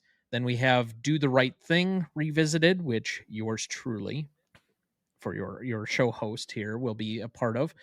We also have The Life of Brian. That will be coming up with the Question Queen, Heather Stewart, and also another great guest from California. We then will be recording our 225th episode. We always promise to do one of the big movies for that. We are doing The Maltese Falcon. So we have that on tap. And then we do have our return guests from our live post-Oscars ceremony for the All the President's Men. We are revisiting with Betsy and Trent from from Never Seen It. I'm going to have to be very careful around that episode because Betsy and Trent will be on this show next summer, and they're going to be doing 1976. And so I'm hoping they don't tip their hand too much to where they stand on President's Men. But I feel like I'll have to listen to that for Scooby-Doo purposes for people on the inn. I was told when they scheduled the episode that Trent has a lot of President's Men thoughts. Okay, good. I'm excited to hear that, and I'm excited to hear them. I'm also really looking forward to joining you guys. By the time this episode will be up, like you said, Do the Right Thing will be out. I'm getting amped up for that one here in a couple days. And look out for the upcoming 10th episode of this show in October, where I'm going to be joined by 2 returning guests. I have author V.P. Morris, who was on 1954 episode in March, and I've got Adam St. John of 1001 by 1 and Below Freezing, who featured on the 1994 episode in July. We're going to be covering the 2015 year in film, which is the year that Spotlight took down Ex Machina, Inside Out, Mad Max Fury Road, Sicario, and many other films. You can find this show on Instagram, Twitter, Letterboxd, Threads, TikTok, and Facebook at Rev Almanac. There's going to be timestamps on every category in case you need to go back and listen to a certain part as you think about your vote, as well as a link to Tom and Dana's show and their website so you can keep up with everything these 2 fine gentlemen are doing. Guys, thanks so much for being here. I hope you guys had as much fun as I did. It's been an interesting few hours diving into 1942, and we'll see you guys in December, I mean. Just a note of caution for anyone else who's a masochist. Don't do 2 back-to-back months on this show. Just don't do it. Try 12 back-to-back. You're a crazy person who just got like 354 movies over the weekend in physical media. I don't want to talk about how sick you are as a human being that you're watching this many movies, buying this many movies, consuming this many movies. You're going to hit the 1,000 mark for the year, and it's just going to be, you need help. Yeah, I don't know if I should be in awe or in sympathy. Well, it's a good thing you specialize in disability, Dana, because whenever I have to Yeah. get on disability for my sickness, I can call you up. Yeah, because I know how much effort it took to get the 23 movies I watched in, and I can't imagine doing, that and doing it on a consistent basis each month. Wow,